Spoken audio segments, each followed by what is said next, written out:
Jones meets the Jetsons, and we ruined reality TV forever. I said, really? Really? What's going on? They said, you don't know about Taylor, Frankie, Paul? I said, I don't know any of those three people. And they said, no, it's one person.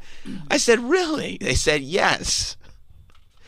So apparently I was looking because I do find it very, very interesting in the way that, like, you know, like I love those books about like the late night wars. You know, first they did the one about Leno and Letterman. Then they did the one about Leno and Conan. I just love like when there's so much money being thrown around and you want to believe that these people that are in charge of making huge decisions, I mean, you know, hundreds of millions of dollar decisions at these massive networks. You want to believe that it's like they're super smart individuals that are spending a lot of time really thinking about this and figuring out all the pitfalls that could happen and how to avoid all those pitfalls. And when you're watching something kind of unfold, and as just a regular person, you're going, this all feels very avoidable. You start going like, how could you not, like this was inevitable. How could you not see this as the outcome? And I don't exactly know how any of it happens, especially, I mean, I feel like with the state of traditional television, like you should be wrapping everything you do in bubble wrap. Like that thing is hanging on by a thread. There's almost nothing left for regular television. And so I go, they must be making these decisions, like tiptoeing around everything. And then I turn on ABC on Monday night, and in prime time, it's an American Idol rerun. And I go, first of all, what's the rerun value of American Idol? It's at Monday night prime time.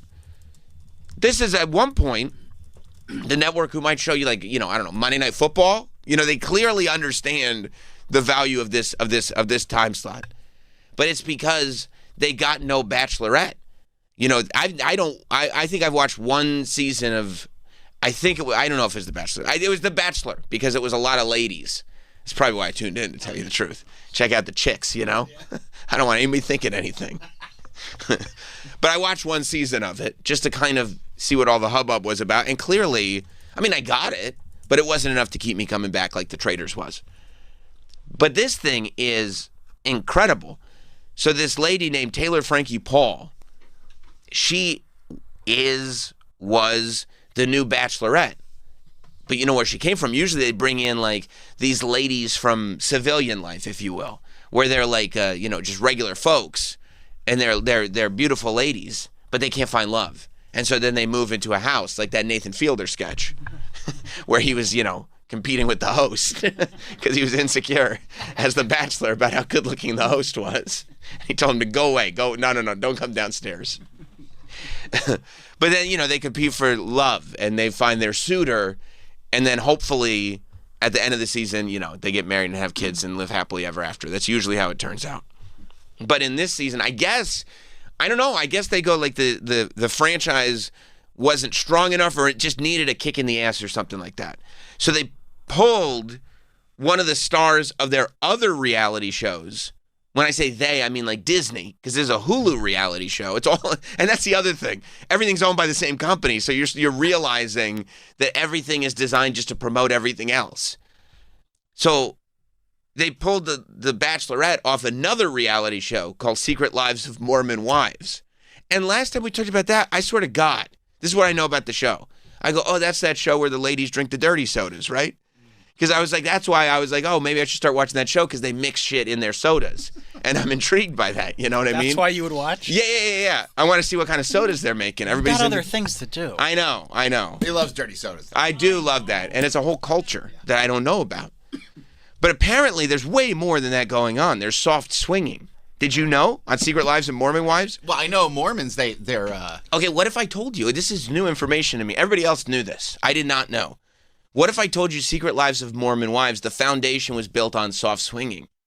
Did you know that? I don't know if I knew that. I didn't know it. Did you know that, Travis? I thought it was based on a deep belief in Mormonism. Soft swinging is the foundation. And soft swinging is like Wait, the women... What? Oh, sorry. You want me to tell you? Please, because I had to look it up too. I didn't know. I don't know what. I didn't know for sure. Mike got right to the microphone real quick. Well, he does it, yeah, because he was like, he thinks soft swinging shouldn't be on TV. Either you're swinging or you're not. You're in or you're out. Yeah, you're in or you're out. This soft swinging stuff is for the birds, Mike always says. Swing for the fences. That's right. That's what they call it. Dingers. Yeah, you're a steroid era swinging guy. Oh, yeah. Yeah. Well, so like this Secret Lives of Mormon Wives show, which I thought was about fun soda, was actually started because there's this like Mormon group of wives that were on TikTok, and they were also mothers. I guess they had children, and it was called Mom Talk. Again, I had no idea any of this was happening. You know, you didn't know about Mom Talk, Troy? No, I did not. I didn't know. I knew about Montauk. Yeah. You know what I mean? Place. Yeah. Beautiful. Yeah, I think it's right by where they got Timberlake. Yes. Yeah. But I didn't know about Mom Talk. And on Mom Talk, it was like these Mormon wives who were all hot would get together and they'd like dance and they'd do like stuff. You know what I mean? Just, I don't know, make whatever viral videos they were, but they were all friends.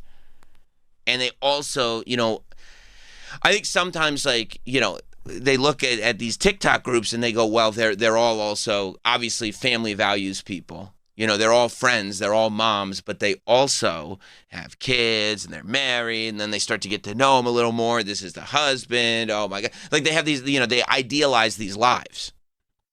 And then this one, Taylor Frankie Paul, she goes, well, I'm getting divorced. And Mom Talk, I guess, goes crazy. And they go, I can't believe it. I thought love was forever. And they go, why is that? And she goes, soft swinging gone wrong. I'm paraphrasing. She didn't say, but that's what it was, because apparently part of like these Mormon wives culture is they also will get together. And I guess soft swinging is when you and another couple are together and you'll have an open relationship. This was their definition to my knowledge. They'll have an open relationship, but only when everyone's like in the same vicinity. Like the four of them? Right. So if you're going to hook up with your friend's husband, your friend has to be there probably hooking up with your husband. And also, no insertion. Okay. Yes. Heavy petting. I was gonna ask. Yes. Okay. No, that was my first question. Travis, we're on the same page. Thank God for you. It's a heavy petting scenario. Okay. Heavy petting, making out, stuff like that. Okay. Right? Because here's the other thing about these Mormon ladies, and they don't do birth control. Right, but they'll soft swing, but they won't do birth control. Huh. Okay? Well, you can't get pregnant with heavy petting. That was their thinking. Right. But wait till I tell you what happened to this lady. Tell me. Apparently, from what I've read, I don't know. Taylor Frankie Paul? Taylor Frankie Paul. From what I read, it got carried away, this soft swinging, which is weird because you never hear that. Most of the time, when couples just start hooking up with each other. These are the boundaries. Yeah. And those lines never get crossed or blurred. Right. It always ends up being a happy ending. So I was befuddled by all of it. But Taylor Frankie Paul she was like Mike. She wanted to start swinging for the fences. She was keeping andro and creatine in her locker. That's right. She was ready to go. And so she said, they were like, I guess they were all like naked, you know. The four of them. The four of them. Naked as the day they were born. Naked as a jaybird. That's right. Naked as a jaybird. That's right.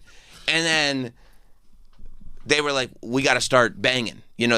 And then I guess her husband was like, we can't start banging because if somebody gets pregnant, we won't know who the dad is. That's crazy. We can't. That's a crazy thing to do. Yeah. And they were like, okay, we got to calm down. Except then this Taylor Frankie Paul was like, no, I think I am going to bang. I just won't tell him. You know what I mean? So like then we start getting feelings. Then there starts getting, you know, like banging starts happening. Mm-hmm. So then they divorce, right? Mm-hmm. These two. And now that's a whole... Do both couples divorce? I don't know about this other couple. It was too much already. I understand. I feel like I'm drowning already. I know. I had to take notes. I was in this deep focus. I felt like I was in school again. Like, wait, yeah, what? That's a lot. I don't understand. Like, I was looking at the periodic table of elements. I go, why is that one a lowercase letter? It's very complicated. But so they get divorced. Taylor Frankie Paul. Yeah. And this is all just on the TikTok. This is not on a TV show. Oh, okay. I thought this was on NBC. No. No. I would have thought too. It sounds like must-see TV to me. No. Everybody's getting, and this is like public info. Everybody's getting on because they're following along on these TikToks. These moms, what are they up to?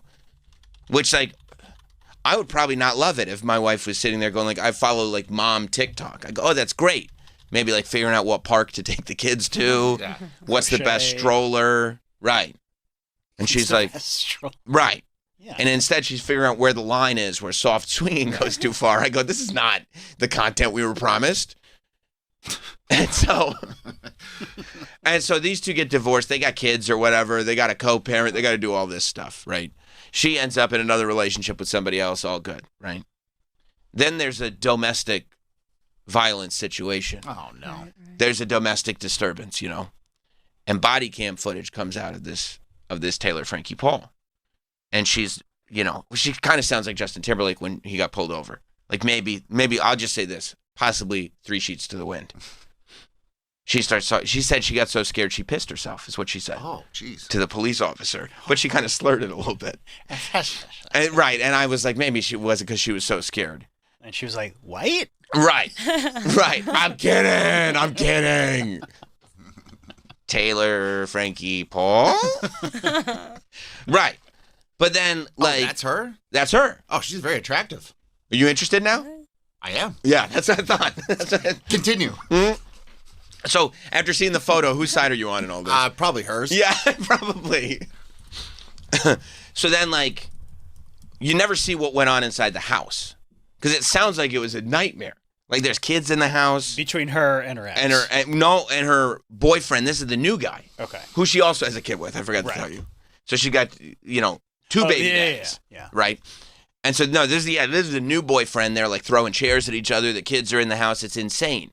But all you ever see is the body cam footage outside the house. So they go like this. It's a TV show, guys. Let's make this into a TV show. And that's how they put on The Secret Lives of Mormon Wives. They go like, okay, literally episode 1, season 1, apparently. I've never seen this program. Episode 1, season 1, they're like, the arrest footage is on it. Like this body cam footage is on it. And she's talking to the other wives and everything, and everybody's talking about what a shit show this whole thing was. And then this show becomes very successful. And I think this lady, like, people start to like her because she's so warts and all about the whole thing. I don't mean like genital warts. I mean like she's clear about her, like, yeah, I'm a mess. Here's who I am. And people kind of like that because they see the flaws and they go, oh, okay, she's not pretending she's not a mess. I'll watch the show. Then they start doing the dirty sodas, right? So I missed that whole first part, the dirty sodas. So then ABC goes, this lady right here that I just told you that whole story about, ABC goes, she should be the new Bachelorette. That's our whole franchise that we base our whole network is based on this Bachelorette franchise. Whether you watch it or not, you know how popular this thing is. And ABC goes, that's the ticket. That's what we'll do. We'll make her the Bachelorette. And they hype it to the point where, like, on the season of Mormon Wives they think is on now, they're talking about the fact that she's the new Bachelorette, right? So that they're joining the two shows, right? Yeah. They're cross-pollinating. They're trying to get everybody stirred up. Synergy, corporate synergy within the same corporation. Disney loves synergy, right? Because Mormon Wives is on Hulu, yep, a Disney company, and Bachelorette is on ABC, a Disney company. I thought they were thinking they were going to rename Big Thunder Mountain Taylor Frankie Paul Mountain at Disney World, and make it a whole attraction and everything. They go, nothing can go wrong. Possibly. Only good can happen. Oh, it can only good happen. It can only good happen is what ABC said about this, right? And so they go, okay, let's go. And they filmed the whole season. They did it already. They filmed the whole season of this Bachelorette. And they go, this is going to be huge because she's already huge. We don't really do that. We don't really have these Bachelorette seasons where there's somebody on that's massive, especially that's massive and known for soft swinging. Because then, maybe you'll get the Troy Kwans of the world that were like, she's hot. Maybe she'll soft swing a little bit, And I guess on Bachelorette, when you get to later in the season, you start having sex with the contestants. Yeah, so she'll probably be like especially loose. You think so? Well, I would assume so. Like maybe the sexual rendezvous will start earlier in the season with her season. Yeah. You don't know. She wouldn't wait for fantasy suites. You don't think so? No. No. And on the Mormon Wives show, apparently they were like, "What are you gonna do?" Because you don't do birth control because you're a Mormon, but you're definitely gonna be banging all these dudes. She's like, "It's a good question." They can't wear condoms? Oh, come on. Why don't they do birth control? Well, they're Mormon. No, that doesn't I answer my was- question. It's not what the Lord would have wanted. It's not. Are you kidding me? Okay. What are they, immoral? Okay. It's not what the Lord would have wanted. Good point. I forgot it was all about following the Lord. The Lord's word, of course. But I think it's like Catholics. Like they don't have birth control. Yeah, but I think they can wear condoms. It considers the Church of Jesus Christ of Latter-day Saints. This says does not ban birth control. It considers the decision a private prayerful matter between a couple and God. And I guess you can't have that private prayerful matter between a couple and God if it's multiple couples and it's on a reality show. Right. That becomes real difficult. No, I think they're we don't want hormones in our bodies. Meanwhile, they're getting all fucked up. We don't want Yeah, we'll have sugary soda with whipped cream. And then they're okay with the alcohol. They've gone back. They've gone no, we're okay with the alcohol. We'll do that. You know what I mean? We'll make kind of our own rules. But they go, we can't have these hormones in our body with the birth control. So the Mormons are an interesting bunch, as we're finding out. I think so. Their whole goal since sort of their creation has been to spread Mormonism, not through conversion, but through actually making more Mormons and taking up more land. Back in the 1800s, I think it was either shortly before or after the Civil War, out west in Utah and California, there was another civil war between the Mormons and the U.S. Army. There's actually a very good Netflix show, American Primeval, that's about part of it, the Mountain Meadows Massacre. Yeah, because they wanted to have their own land. They said, okay, you can do whatever you want to do, but just give us Utah, give us this space for us, and you won't govern this space at all. This is going way, way, way back. Yeah, they had their own army, and they had a secret police that if you were believed to be a member of the church and were conspiring against the hierarchy, they'd just track you down and whack you. Which really is interesting because then they go, like you said, that's whatever it is, 200 years ago, and you go over the course of time, you're I guess we could do that. It kind of gets that's your foundation, and then it gets warped and it gets changed, and these people are doing that and those people are doing that, and you end up in a scenario where a lot of it doesn't make sense anymore. You're just kind of arbitrarily going, that's okay, but that's not okay. Somehow we got a bunch of really hot chicks out of it. So they did something right. Yeah. So they filmed the whole season of The Bachelorette, and I don't know how many people she had sex with. I don't know for sure because I didn't see it. We can play some bets? No, we can't. You know Is there why? any betting on Go on this? Polymarket? It'd be great if we could, but guess why we can't do that? Why is that? They shelved the whole season. Oh, you got to be kidding me. It was bad? No, it was probably pretty good. But Wanted to run American Idol instead? they said we got these reruns of American Idol. We'd prefer this. Yeah, We'd prefer to eat the cost to run Lionel Richie reruns. No, and it's not even just the cost of filming the season. Like I said, it's their bread and butter, this thing. It's when you sell commercials on The Bachelorette, you can't then go to the advertisers and say, hey, just so you know, I know you bought commercials on The Bachelorette, but those commercials are going to run on a rerun of American Idol. Same price? Same price. Oh. So just so you know, we're going to keep the money and your commercials will run, but that's what it'll run on. Instead, that's not how that works. They go well, no, there'll be much less eyeballs on this other thing. Yeah. So we're gonna go ahead and pull our advertising. We're not gonna pay you for all this. So now they're losing the money on the call. First of all, just they're humiliated because it's They spent all that money. right. They spent money on promotion. They spent money on making the whole season of the show. It's one of their franchise shows. Arguably, Bachelorette might be their biggest. On ABC? I don't know what's on ABC, but... That's the point. Yeah. That kind of answers the question, doesn't it? Yeah. And then they go, also, all this ad money that we had coming, that's not going to come in anymore. Because they were ready. They go, Monday's the big premiere of this Bachelorette show. And then on Friday or whatever, Thursday or Friday. Yeah, I think it was Thursday. Thursday. They go, hey, remember that body cam footage I was telling you about? Remember that body cam footage that you aired on Secret Lives of Mormon Wives and everything, and the whole foundation of this? What if I told you there is cell phone video from inside the house? Would you guys like to see that? And ABC was like, no. And TMZ was like, yes. Too bad. Yes, we would like to see it. And so TMZ gets this footage of like the cell phone that the dude, that her boyfriend that was with this, domestic violence case was videoing from inside the house. And I mean, it's horrifying. It's like so dark. It's like you can't believe they made a show. Like literally, she's thrown around a metal chair in the house and like hitting her 6-year-old daughter by mistake. Like it's like bad. Oh my God. Oh yeah. It's bad. It's bad. Like to the point where you're watching going, I don't want to watch this. Yeah, Like this is not. yeah. They can't edit around that? What they didn't want to edit No, it's not. No, it wasn't a matter. I think you're missing the They're point. not using this for promotion. Yeah, this wasn't a scene from. I know there's a lot of shows going. I'm with you. Okay, it took me a few times of figuring out and piecing together this story. I had to tell myself the story multiple times so I could understand what was going on. So I get it. This is not. She wasn't doing promo. No, I understand, This but is like- not the producers of The Bachelor or of Secret Lives of Mormon Wives going, you guys should see this tape. This is just so. This is her ex. This is her. Filming being attacked by her. Right. And then TMZ going, you should watch this. And the producers of the show that's about to premiere in 2 days going, no, this is bad news. Okay, all right. Right? So I'm they would probably be with you going, you couldn't have edited around that, and kind of make it. And they said, well, no, that would have missed out.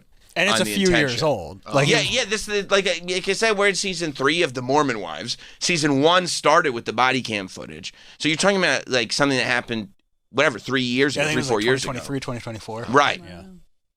So like, but at the same time, so ABC sees this footage, right? And there was already like she started doing press, and people were like, "Whoa!" Like there is kind of a domestic violence situation in the past. How do we address Well, she has this? a conviction. Yeah. Well, Right? but it was a plea deal. Oh, it's same.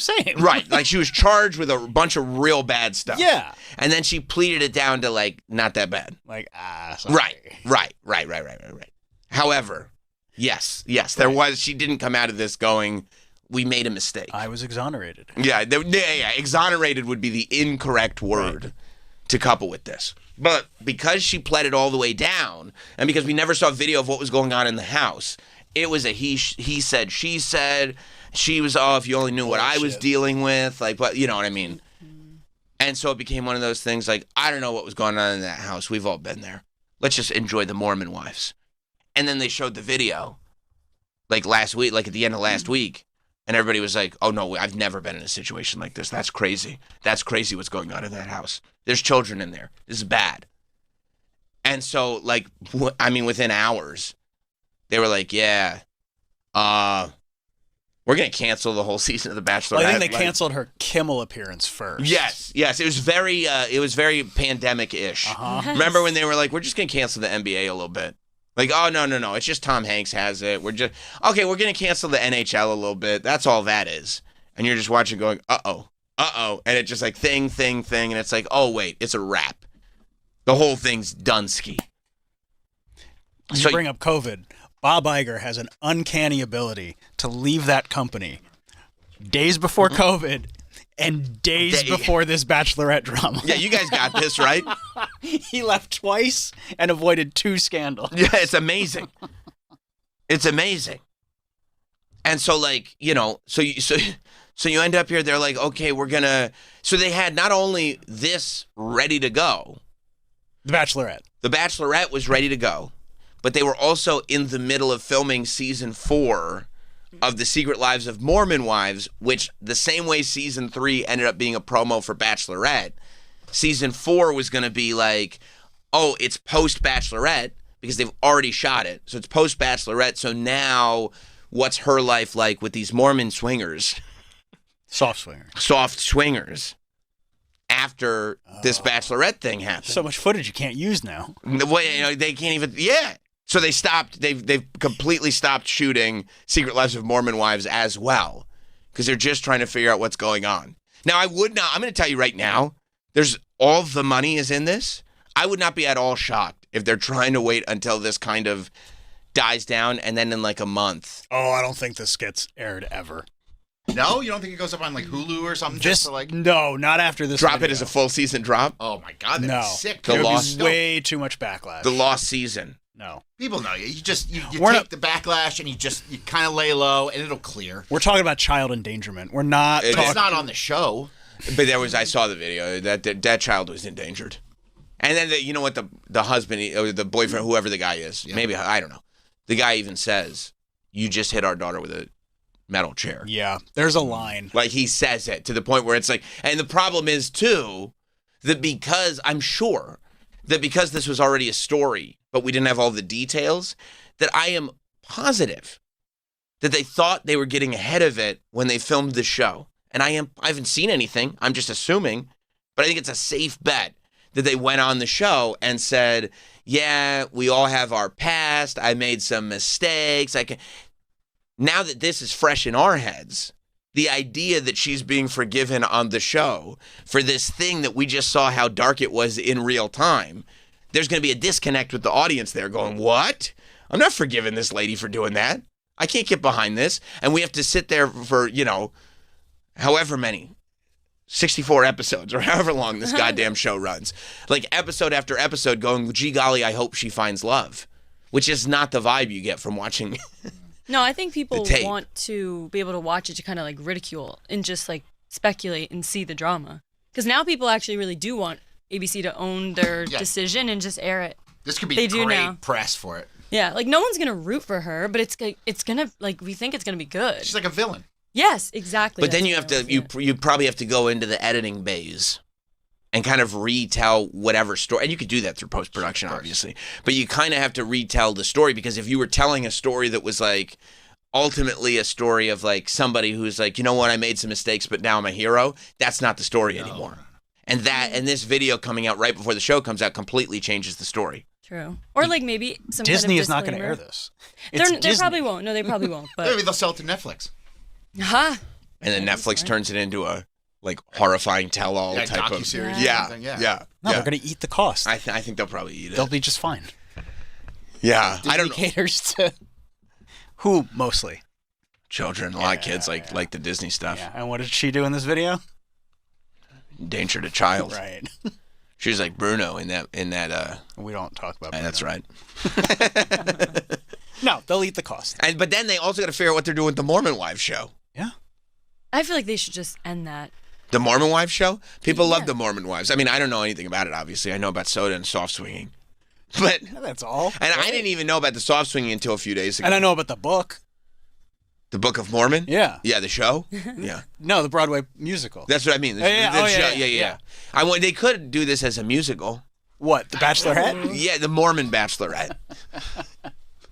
I mean, Trey and Matt are probably looking at this going, no, I think we do have something here. There's something here. Yeah. I mean, look, they're going to get something out of this lady. They're going to either try to do some kind of use all of this to create some kind of reality show just for her or a docuseries about her or something about her. Because that's the other thing, right? With all this conversation around it, the idea that you're also just eating, just like all this press is happening and you're eating that too. Like that's looked at as, money that you're not like, we can't use this to promote something else. Who? Disney? Yeah. They'll eat it. They're fine. Yeah, I've seen enough of her. I don't think she needs Taylor, another- Frankie, or Paul. All three. Oh, yeah. Companies are so starved for content Mm-hmm. that they'll find some way to Monetize it. yes. Yeah, and they got greedy and they ruined their whole franchise. Like they brought her in, I think, trying to get more viewers and switch up the thing because I think they know that The Bachelor hasn't really been doing well. But look They what want to just get happened. Gen Z involved. Yeah, exactly, Yeah. and it flopped, and now I think it's done. The whole Bachelorette franchise. I think so. And don't forget, they're not eating that much money. These are incredibly cheap shows to put on. They're saying it's like $100 million. For us, that's a lot of money. For Disney, It's nothing. right. Yeah, versus how bad it could get. Yeah, these companies, work on movies for years and then just shelve them. They're not. That's true. I wonder if they're going to figure out how to make it a tax write-off. Oh, I'm sure they will. Right. I mean, that's what Warner Brothers cancels movies all the time, and then they just write it off. Batgirl, they just write it off. Yeah. Yeah, they'll be fine. Now, the other conversation is they're sitting there going yeah, we had no idea. This is terrible. And even somebody who's as ignorant to all this as me is going what do you mean you had no idea? Everybody had an idea. This lady's clearly a mess. That's the whole appeal. You're saying they had no idea the video existed, or well, that's they were well, we didn't know how. I don't doubt that, because if you don't know it existed, how would you know? But you would know.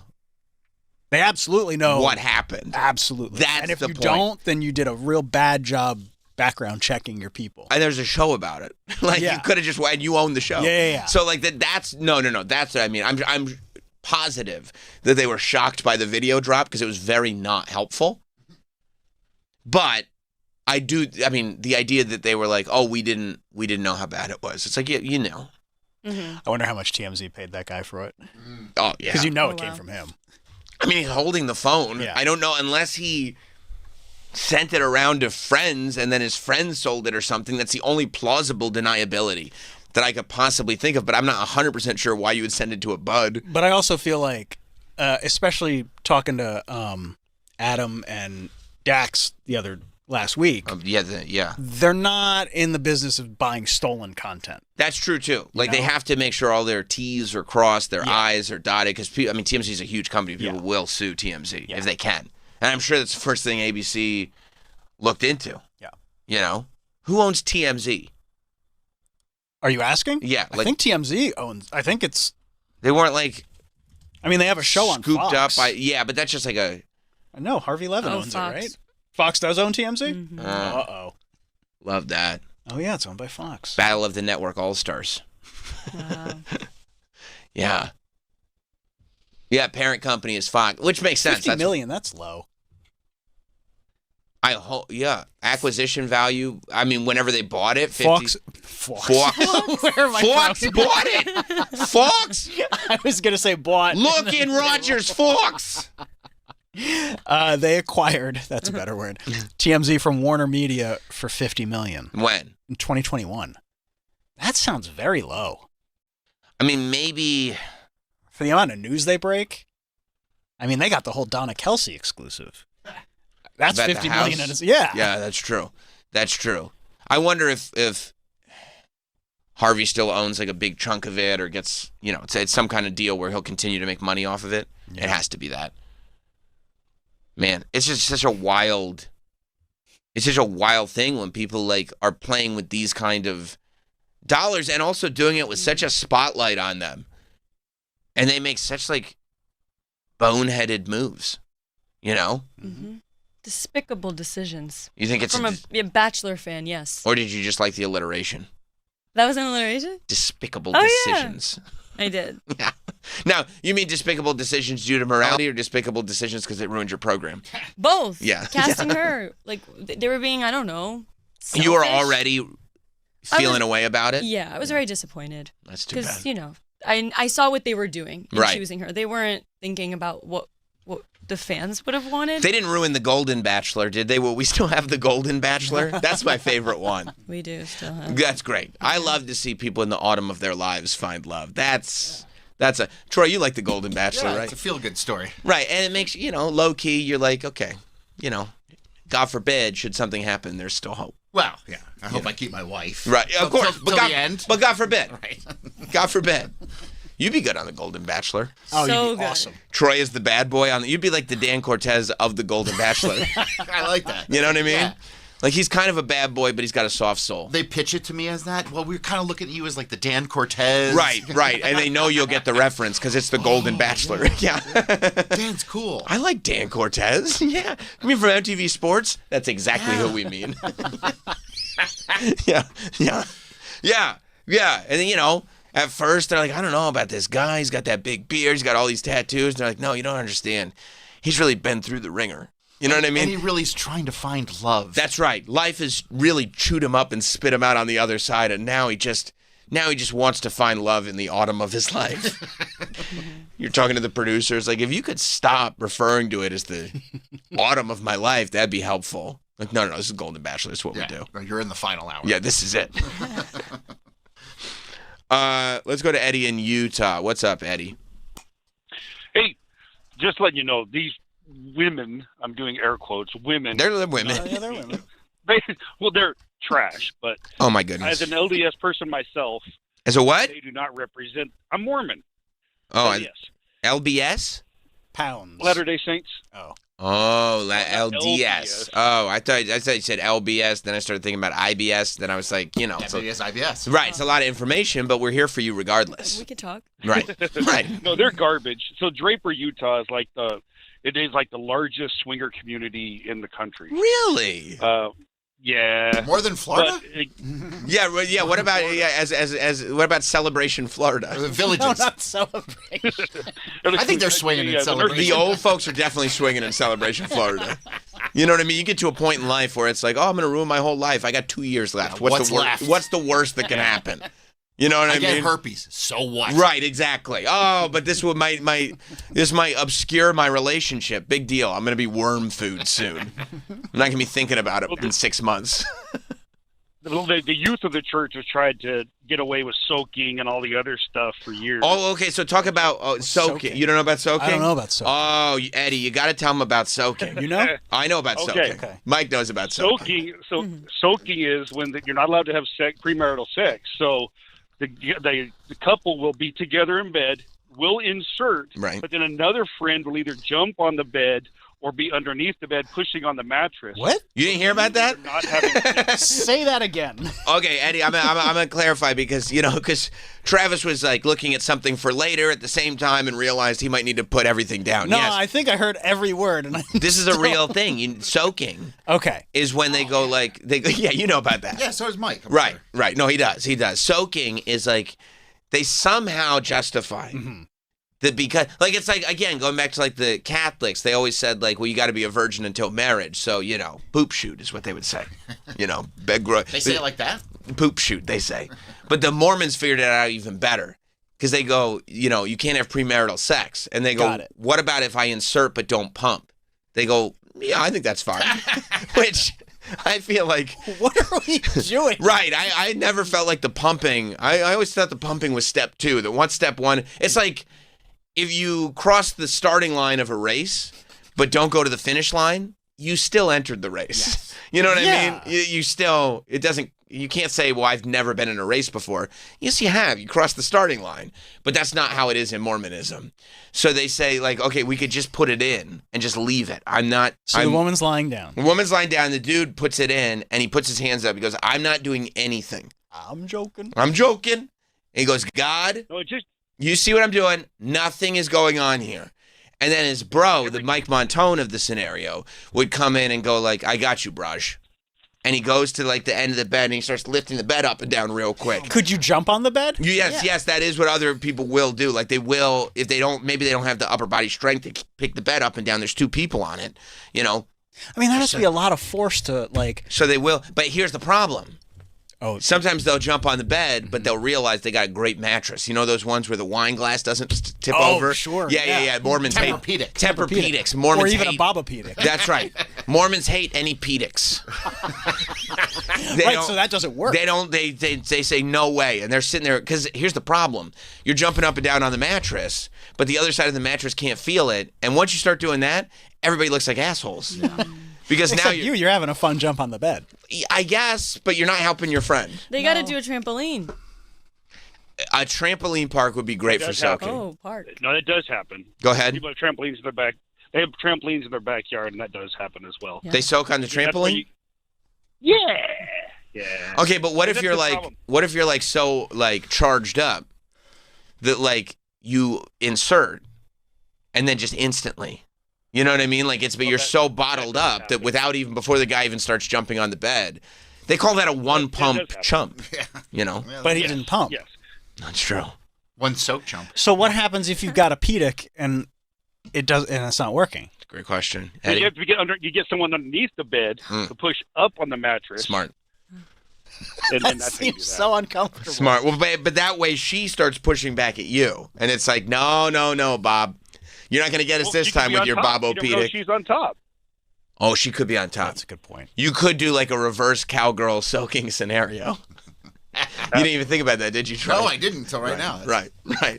Yeah. Did you never soaked growing up, Eddie? No, I did not. Do you feel like it's a legit loophole or illegit loophole? It's illegitimate. You were about to use the problem R is- word to describe it. You'd be right. No, it's retarded. Yeah. Okay. That's what I thought you were going to say.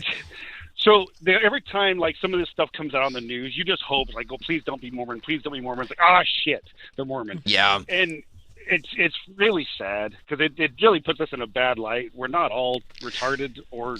Well, Just make up soaking. It makes it feel like you guys are freaks. Like it's like you're. Oh no, that is true. Oh. If you want to get you a freak, you marry a Mormon girl, Right. Because they've been sexually repressed their whole life, and then when they get married, that shit comes out.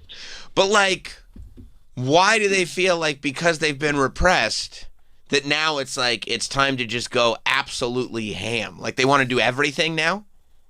Oh yeah, that's why the swing community's big out there. It's crazy, really Whoa. crazy. Do you do the dirty sodas? Oh yeah, you and I have talked about that before. That's awesome. That's awesome. Thank you for the clarification on that, Eddie. You're welcome. I'm fascinated by the whole thing. It's like they figure out how to like, look, we have these rules that we can't do any of this stuff.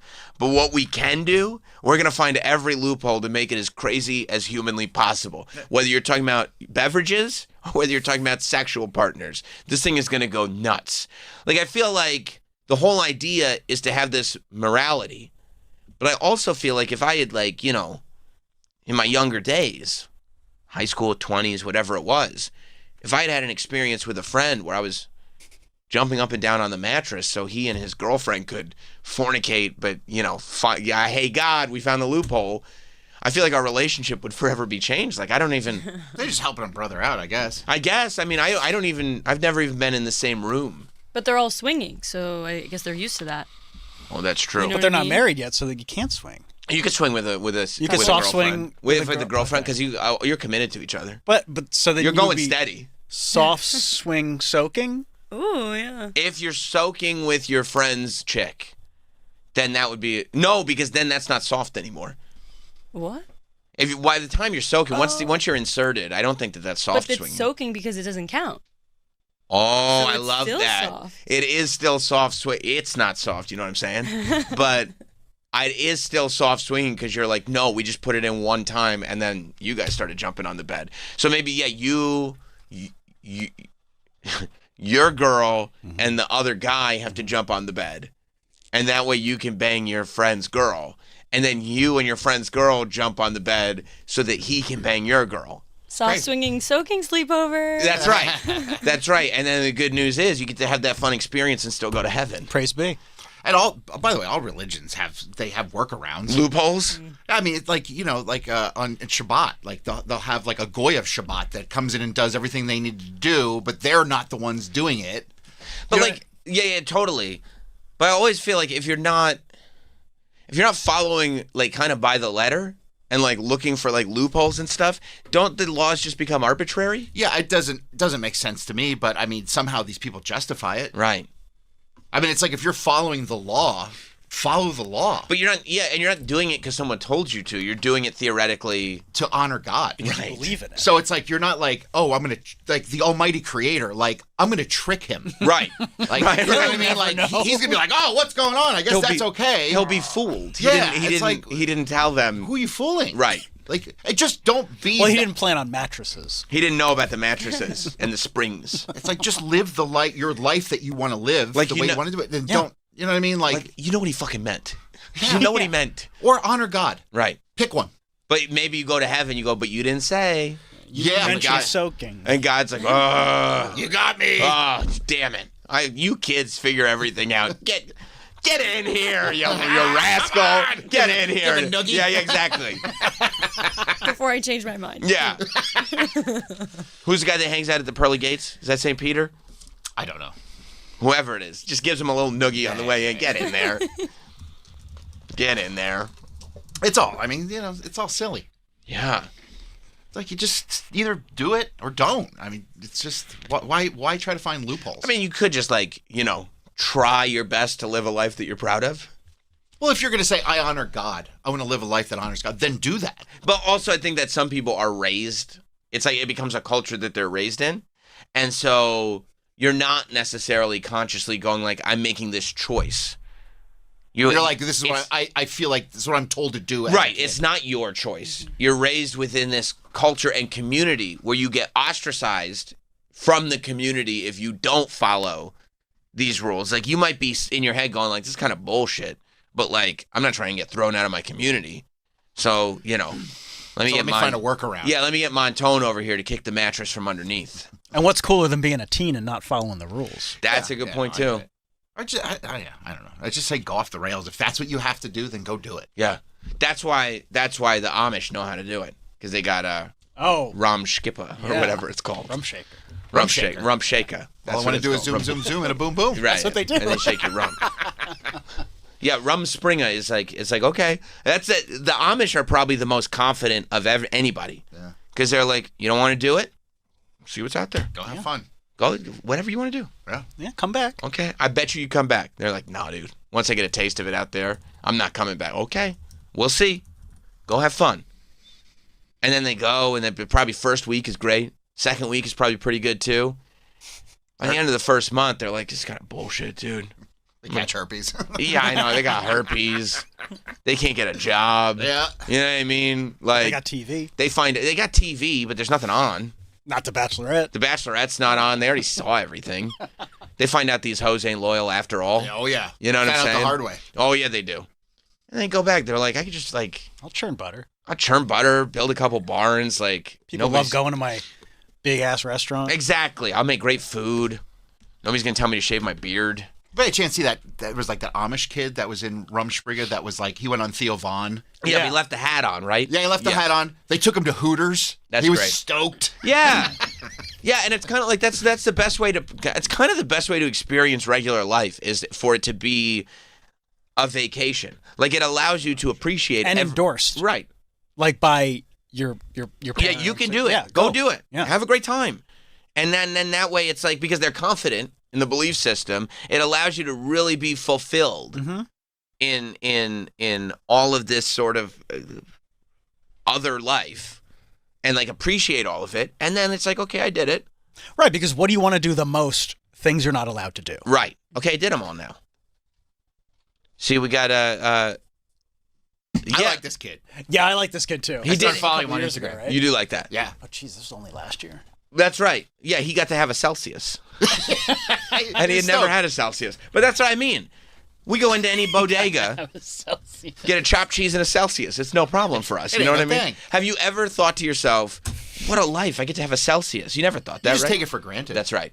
That's right. And that's why I kind of, I think this Rumspringa portion of their lives is probably a beautiful, beautiful thing.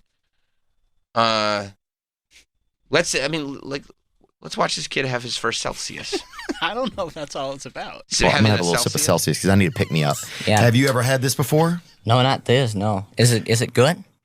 Yeah. Yeah, it's great. I saw it's grape, so it's like really good. I'm gonna have to try this stuff. Can you have a little bit? Yeah. No alcohol. Okay. So what does it have in it? It's like water. No.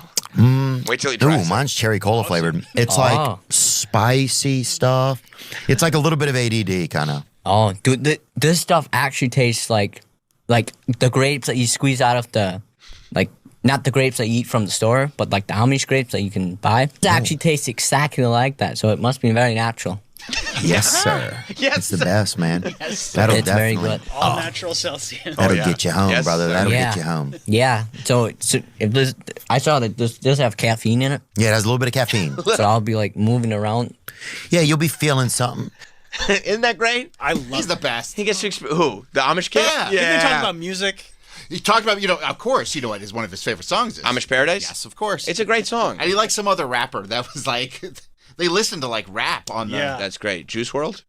No, I can't remember what it was. The children love Juice WRLD. WRLD, yeah. Yeah, they like Juice WRLD. But not the Amish, I guess. I don't know. I didn't watch the whole thing. Yeah, I don't know. Maybe you can find that, Mike, when he's talking about music. Yeah, I remember that. But yeah, that's the way to do it. I trust that. I trust that. Like, go have a good time. Like, it makes me go like, hey, can I rumspringa with the Amish for a while? Like, imagine that. Like, we should do that. Yeah. Like, you know what I mean? Get away from like. Oh, like go into the Amish community. And that would be great, right? If it's like, okay, now you rumspringa with the Amish. And then imagine the point of pride that the Amish could have if they're like, when our guys rumspringa, they all come back. When you guys rumspringa, they stay with us. You don't think you would leave? Nah, probably not. I mean, you get to build shit. Oh, yeah, man. They put up a barn quick. You ever see those Amish building barns? Yeah. It's insane. Yeah. Yeah, but then one Monday night comes around. Fuck. Yeah, you're right. You're right. I have to look for loopholes for sure. Yeah. I take the horse and carriage out to like the neighborhood and then try to like find somebody who's watching it in their window and go like, no, I wasn't watching that. That's the workaround. Yeah, that would be my workaround to get that done. Because it is like, you know. You're just a creep looking in the window. And they're like, why is he looking I'm not looking at you guys. Just like, just relax. Turn that back on. Turn it back on. You guys SmackDown on Friday? I'll be back. SmackDown on Friday? All right. Yeah, I feel like, because I feel like you go to, it's also productive there. They're raising these barns real quick. Yep. They're getting done what needs to be Farms. done. Right. And then I come back here and I'd be like, hey, you know, wherever it is, can you get this done? And then it would take forever to do the littlest thing. And I'd be like, this is for the birds. Copy. I'm going back. Right. I got to go back to the Amish. You know, they know how to do that. You say it once, it gets done. Everybody contributing. And their food's better. Food's great. He talked about it. Their grapes taste like Celsius. Imagine if you could go to the store and get grapes that taste like Celsius. Bro, Shady Maple is the best smorgasbord in the world. I've never had a better smorgasbord. Same. Than Shady Maples. And thanks to the Amish. Right. And they got a great gift shop too. They do. Better than Cracker Barrel? Yes. I mean, it makes Cracker Barrel look like a joke. It really, I mean, it's crazy. You got to go. You got to go. I'd love to go. It's in Pennsylvania, right? Oh, yeah. You got to. Make the trip. Make the trip. Just drive up there and go like, and you don't go, okay, I'm going to go to Shady Maples Smorgasbord because, you know, I'm in the area or I'm doing, it's like, it's its own trip. It's a destination. That and Strasburg Railroad. Hit the railroad. I'll probably pass on that. No, it's fun. You'll love it. Yeah. Could. I don't know if you'll love it. I didn't stop. Can we all go? Where? To the smorgasbord. Who's? Like you and me and Troy. I would go with you? Yeah. No, I'm busy. You don't even know when I'm going. When? Probably next time we take vacation. Yeah, I'm busy. Oh. Yeah. Won't be there, unfortunately. I'll go with you, buddy. Well, we got to ride the rails. Thank you, man. But you insist on the Strasburg Railroad. We got to ride the rails. Okay. I'm going on the choo-choo. Smart. He loves his choo-choo. And you'll have fun. I like a good train. Have you ever been on a steam locomotive? Yeah, they got one at Disney. That's your preference, the steam locomotive? Of course. It's a steam locomotive. Yeah, but it's old number 90. Well, they got a couple. You're talking about Strasburg? Strasburg Railroad. Yeah. They got a couple good locomotives there. I like 89. I like 90. Well, they call you two trains, but you got a few. That's exactly right. Yeah. Yeah. Yeah, I think. Is this the Amish talking about listening to his music? Theo put a little hat on too. That's fun. What music do you guys listen to? I know you said in the beginning there's some different. Sometimes people will sneak in some Def Leppard, but if not, do you guys just sing a lot? Is there a lot of Amish songs and dancing as well, or no? No. In our community, there's not really any dancing. There's the only music songs that are really allowed would be like German hymns. Mm-hmm. But then on the then sometimes we sneak out on the weekends and stuff and listen to some Soulja Boy or something. Yeah, Soulja Boy. What is it? Like Def Leppard, Bon Jovi. Nice. You know, a lot of Amish rock and roll, and then I guess house EDM music. Oh. And then also a lot of country like Garth Brooks, Mark and Wallen. Yeah. People like that. But I also listen to a little bit of rap stuff. Like Amish Paradise that's a pretty good song. Amish Paradise? Yeah. Who sang that? Weird Al Yankovic I did. Oh, did he? That makes perfect sense. That's groovy. Yeah. Amish Paradise, I love that song. That's a banger, huh? It is a banger. Yeah. He looks a little bit mad there, but it was a pretty good song. He's probably pissed his horse ran off or whatever. Yeah, something like that. Because his horse was pretty good at backing all the way at the end. Yeah. And then also I like to listen to a little bit of like rap stuff too. Oh yeah. Yeah, like Gunna. Oh, nice. Gunna. Gunna. Oh, you listen to some Gunna? Yeah, like I don't really listen to what he says. I looked at the lyrics like a couple times, and like the lyrics aren't the best, but like I like the way it sounds. Like the sounds like wind chimes, and then it sounds very melodic. He's a vibe. Yeah, he's got it. Yeah. Gunna is a vibe. That's actually a great point by Theo. I wonder if they listen to Black Caviar. He said he likes like house EDM. That means he likes dance music. That'd be really cool, right? Yeah. Yeah, but I mean, I really do. Especially if you could sneak out, listen to a little bit of Gunna. You know what I mean? I fail to see why living as an Amish would be all that bad. Gunna and Def Leppard. Def Lep, get a little out there, get a little Def Lep. Pyromania. Jove. Oh, yeah. You know what I mean? If it's like, because that's the one thing. It's like, well, yeah, you go be Amish, but you got to say goodbye to the Jove. Maybe not. No. Maybe not. Find the right kid. It's like, oh, we're going to go listen to Jovi. Really? Oh, yeah, I'll go with you guys. Isn't that funny? Like sneaking off to do something naughty. It's like, oh, listen to Bon Jovi. Right. What year? I got a Bon Jovi cassette. Right. What year? Oh, no, it's 2026. Yeah. Yeah, it's 2026, right? It's 40 years old. Right. That's Def Leppard you're listening to. Don't tell your parents. Yeah. Oh, and then Gunna. And Gunna. Which you wonder how he was introduced to Gunna. I don't know. Like Amish Paradise, that's like a no-brainer. Because they're talking about us. Yeah. You heard this thing? They're talking about us. Yeah. I wonder if he's heard Gangsta's Paradise, or he just thinks that, Amish Paradise is just its own entity it's altogether. Standalone. Yeah. This is where they got to go for the next Bachelorette, the Amish. You know what I mean? You could trust them. Some of those girls are cute. Right? I used to go to, I still love, if I'm out in Pennsylvania, go to the Renninger's Farmers Market. You like that? Yeah, because you can get, like, vegetables off the farm. I mean, literally, like, last time I went That's where you with get the my wife, Celsius grapes? You could. Mm-hmm. We got, like, broccoli that was, like, just picked, like, the day before. And you just can't believe how fresh it is. Right. And, like, they'll sell it there. But, yeah, I remember, like, growing up, like, going to, like, the farmer's market. And, like, some of the girls were kind of cute. You try to kick it, and it was like it just would bounce off of them. Like, they don't even know what you're doing. Oh, yeah. You think, like, the mystery method would still work in the Amish? I don't think so. No. That's too bad. Yeah, what's the Pua community like with the Amish? I think they're just kind of programmed, like, if you're not Amish, like, I'm not even paying attention to you. You gotta get one of those hats, I guess. Yeah. Yeah. Kind of got the beard going on. You do. That could fit it. You could get right in there. I think so. Yeah. Yeah. And it probably would. Like, I bet you'd have a higher percentage of people staying Amish for our version of Rumspringa than you do the Amish staying with us for their version of Rumspringa. I think so. Yeah. I think there'll probably be like you'd probably have to go through a period of like being really bored. Yeah. Because you're like, you're sitting around, you're like, oh, I want to look at my phone. It's like, well, you can't. You have a phone. And it's like, what am I missing out? I'm probably better off not realizing that Donald Trump went to Graceland. Yeah. I didn't need to know that. You know that. Like, you're sitting there going like, oh, what's going on in the airports? I don't know. The president's at Graceland signing guitars. Yeah. We're at war. Oh, he's hanging out at Graceland. He's at Graceland asking if he could beat Elvis in a fight. I think he could. Well, I believe that the staff at Graceland told our president that Elvis would let him win. He said he would be respectful. He'd be respectful and he would let him win. I mean, I don't know. Have you ever seen Elvis do karate kicks? They look pretty fierce. They do. Even in his heavier days, he could still pull off a nice karate kick. Yeah, he trained. Yeah. He trained. Now, Elvis's history. It was it was like 1970s karate. It wasn't exactly BJJ. Right. But it was like Bruce Lee type karate, I think. He's break into my house, the Memphis Mafia will take care of him. They got it. Yeah. Yeah, won't be a problem. Yeah, I was looking the even today the airport lines are still hours long. I mean, it's horrendous. Which is great because I'm excited to fly tomorrow. You're flying tomorrow? Oh, no. Okay. It'll be fine by tomorrow. I'm sure it is. Today, this morning, it was horrible. Okay, that's not tomorrow. No, it is 24 hours. How long could it possibly take ice to fix the situation?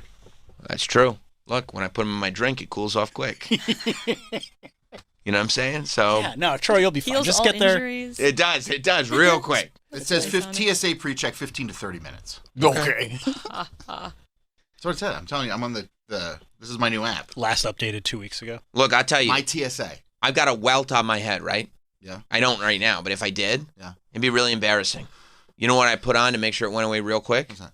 What do you think? A hat? Nope. Good guess. That's a good guess. I would not go for a hat. Guess again. Ice pack? No, it'd be ice.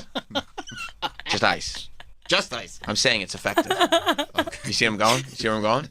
You're saying that they'll do to the airport what they do to my head. Okay. See?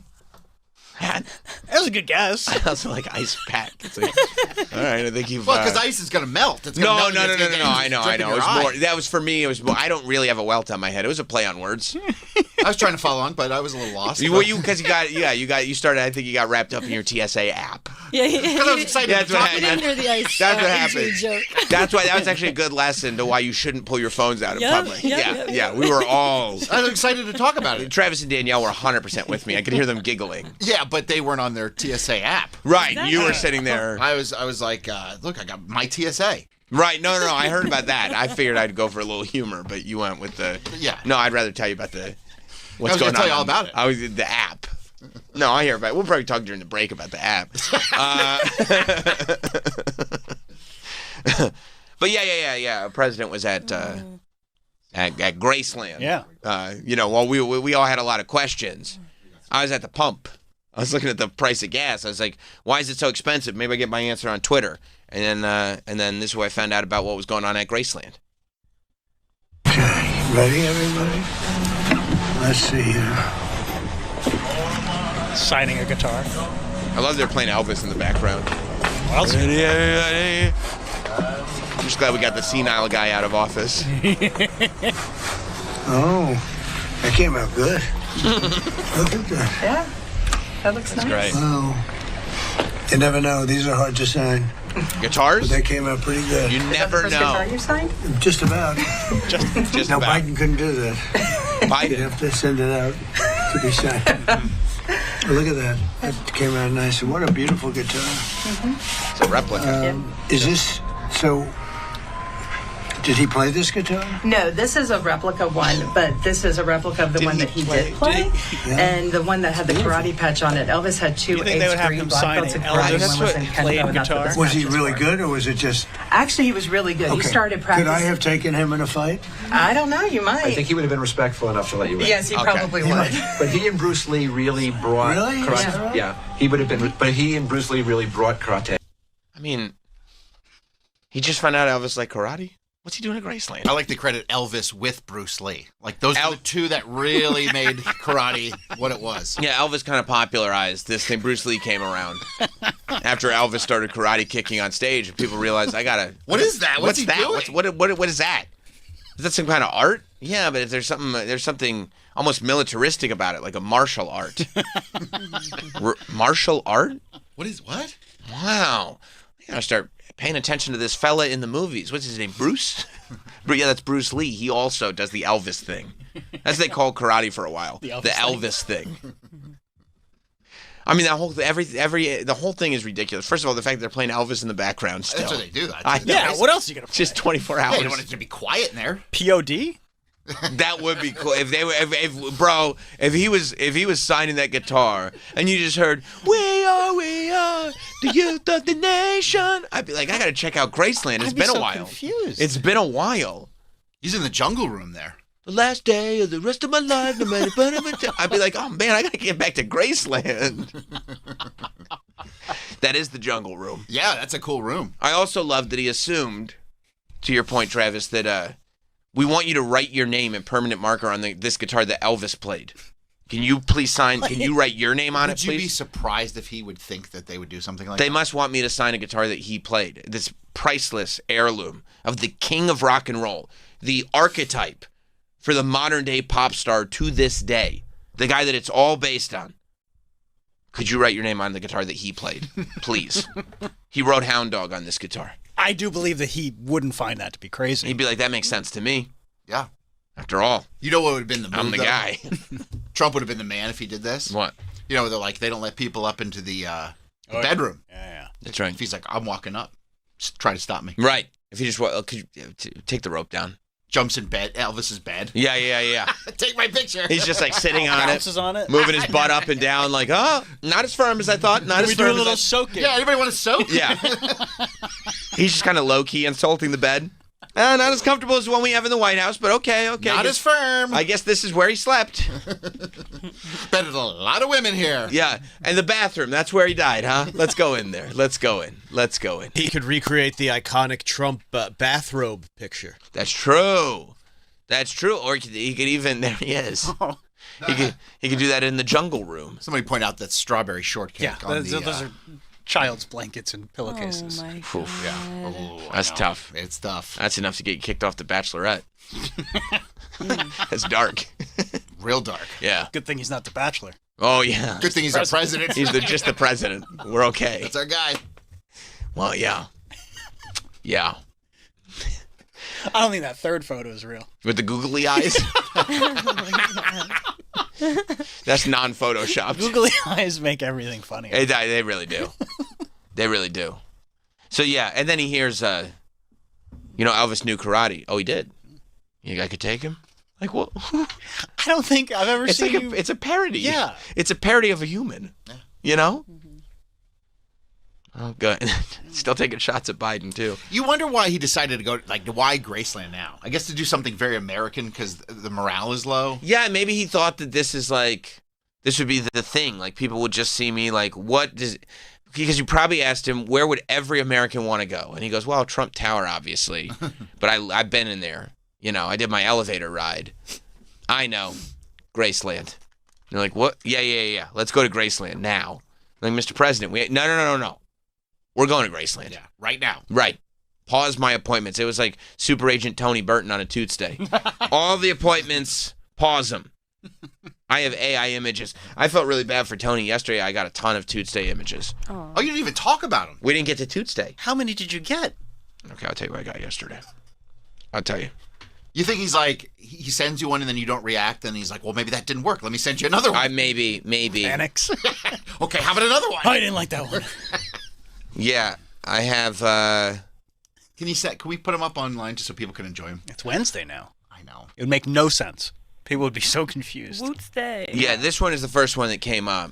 We'll have to save it for the next Tuesday, but it's you and Toots enjoying a McDonald's feast. That's great. Oh, that's wonderful. Oh, look at Toots. He's holding a little burger. Oh. And this time Toots is wearing a Not Troy shirt. Oh. Isn't that fun? That is fun. Yeah. You got multiple burgers, chicken nuggets. Looks like you're at the White House. Is it a big arch? There appears to be multiple patties, so it very well could be a big arch. That's fun, sauces. Yeah, we'll post that up for the next Tuesday. We're going to take a break, but we got a lot to cover, so stay right there. We'll be right back. We're taking a break, just a quick one. The cold brew's hit it, and then we've got to run. Shuffling down the halls while clenching our buns. Sam Roberts Show's coming right back. In no time flat to fact.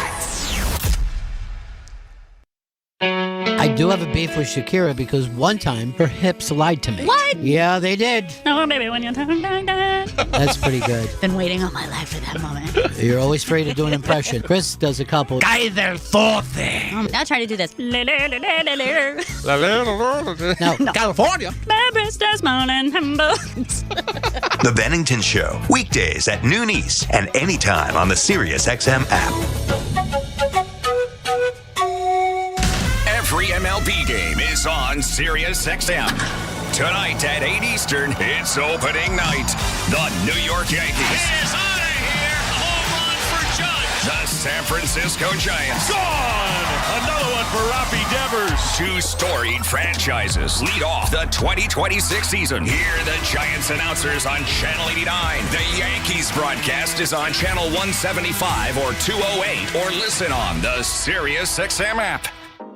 Okay, let's be honest, TV has gotten way too complicated. Too many streaming services, endless searching for shows, paying a ton. It's enough to make you stop watching. Thankfully, there's Philo, a better way to TV. Philo's changed the game in the best way possible. For as low as $25 a month, the Essential Plan has live TV on your favorite channels, a massive on-demand library, and an unlimited DVR to save and rewatch all your favorite shows. Or if you're looking to add more blockbuster movies and hit originals from must-have apps, Philo's Bundle Plus includes access to HBO Max Basic with ads, AMC Plus, and Discovery Plus for just a few bucks more. Whatever plan you pick, you're looking at one subscription with incredible value and all the stuff you want to watch. It's kind of a no-brainer. So head to Philo.tv, PHILO.tv, to lock in the best price around. Philo, a better way to TV. Subscriptions auto-renew at monthly rate plus applicable taxes. Cancel anytime. See terms at Philo.tv. Looking for a little extra fun? Chumba Casino lets you play for free with daily login rewards and a cheeky little welcome bonus when you sign up.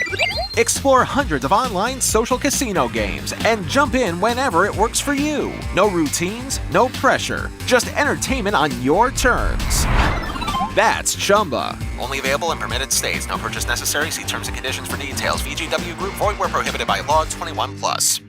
Here's the deal. The government is over $38 trillion in debt, which means the IRS isn't slowing down. And the tax code is complex and unforgiving. So it's not surprising if you're one of the millions of Americans that owe back taxes to the IRS. Unfortunately, they're the world's most powerful collection agency, with the ability to garnish your wages, seize your bank accounts, and even take your home or business. But don't be stressed or worried any longer. We're Optima Tax Relief, America's most trusted tax resolution firm. We have resolved over $3 billion in tax debt for our clients. Our award-winning professionals deal with the IRS every single day, protecting our clients and preparing them for the best possible resolution. For tax help you need, for tax help you can trust, give Optima a call today. Call 800-370-8283. 800-370-8283. 800-370-8283.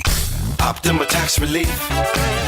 Some restrictions apply. For complete details, please visit OptimaTaxRelief.com. This is Dr. Dino Prado, founder of Invita Medical Centers. Every day, patients lose their lives, not just to cancer, but to the delays in the system. The latest treatments often take decades to reach the people who need them the most. At Invita, we refuse to wait. Our destination center brings the best technologies from around the world with personalized care to help our patients. Because care delayed is care denied. Every patient deserves the right to fight. Invita Medical Centers, we're here for you. ENVITA.com.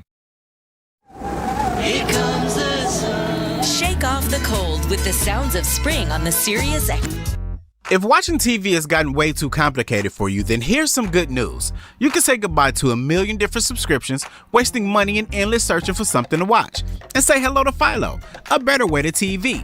Philo's the only streaming service that keeps you in mind, making TV easy and affordable without sacrificing quality or the channels you love. With Philo, there's a package that's right for you. Whether you're looking for the best live TV on more than 70 channels, with a huge library of movies and shows, and an unlimited DVR, or you're looking to upgrade your experience with Philo's bundle, unlocking access to even more blockbuster films on top-rated shows on HBO Max Basic with ads, AMC Plus, and Discovery Plus. Whatever you choose, with Philo, you're getting great TV for an even better price. Find out more at philo.tv. That's PHILO.tv. Subscriptions auto-renew. Cancel anytime. See philo.tv for more. Running a business means wearing multiple hats. So if you're like me, you probably started out using your personal phone, taking client calls and texts nonstop. As my business grew, I needed something smarter. That's when I switched to Quo, the #1 business phone system. Quo works right on your phone or computer. No carrying 2 phones, no clunky landline, just one easy app you can try for free. Your team can share one number and handle calls and texts together like a shared inbox. Any teammate can jump into the conversation so customers get faster responses. And Quo's AI assistant summarizes your calls and responds to customers 24/7, so you never miss a lead or opportunity. All this starts at just $15 a month. That's basically 2 coffees. You can even keep your current business phone number. Find out why 90,000 businesses trust Quo. No missed calls, no missed customers. Try Quo for free at quo.com/faction. That's quo.com/faction to try Quo free. QUO.com/FACTION. Business owners, what's your number? The number that would make you seriously consider selling your company. The offer you just couldn't refuse. If your business generates more than $10 million a year, that number you're thinking of in today's environment could just be the opening bid. Depending on your industry, your business could sell for more than 10 times your annual net earnings, meaning it could be worth $20 to over $100 million or more. At Encore AMC Partners, we bring decades of experience selling companies for top dollar. We handle every detail with complete privacy, guiding countless business owners just like yourself through successful exits. It was never an HBO show. Right. Yeah. So he probably licensed it to HBO. He probably owns it himself. It's crazy that that show's nowhere. No, I'm trying to watch it.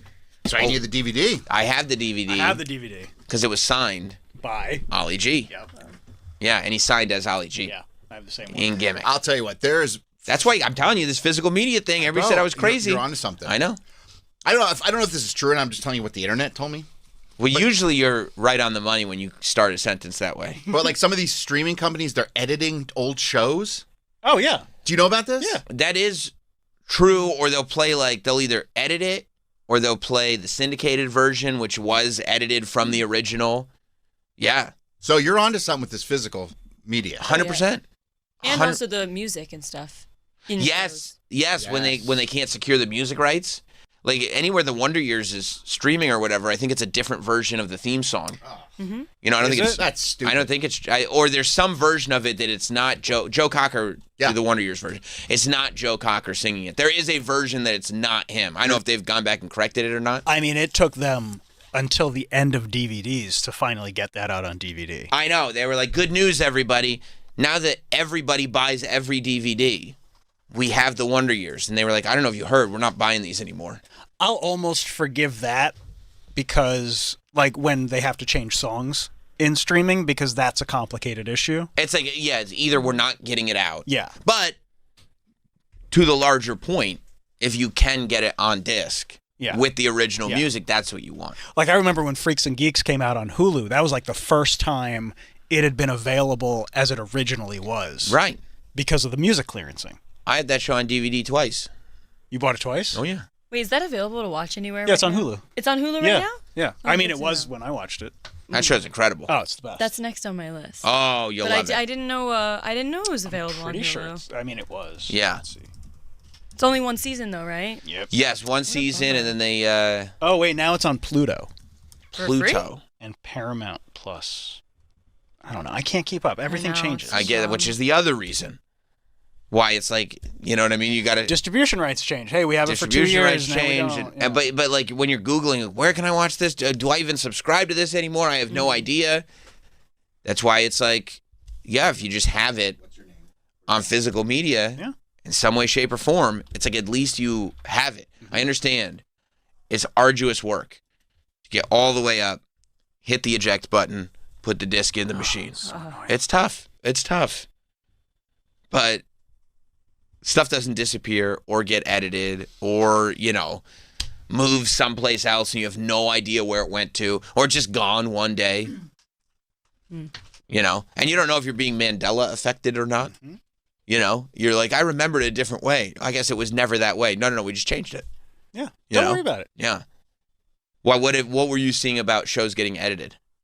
Just in Just general? the same thing they were showing, like, an old one, and they show, like, what the streaming services are doing, and how they're, like, completely taking out parts of the story. Yeah, that'll happen. Yeah. It's probably because it's the syndicated version, because, like, when you syndicate, I think the idea was that you have to make time for local ads to be piped in, and they're not going to replace one of their commercials with a local ad. So you have to shave, like, a minute or so off of each episode to make a syndicated version. And the best case scenario is you find 5 seconds here, 10 seconds there, and it doesn't make a difference. But there are instances where like you cut out a full minute, or like a gag is just gone. Yeah. And you wouldn't know unless you have the DVD because the streaming services just put up the syndicated version because it's the easiest. It's right here. Let's just put it up. Or like when Disney Plus first started and they had to change The Simpsons. Oh yeah.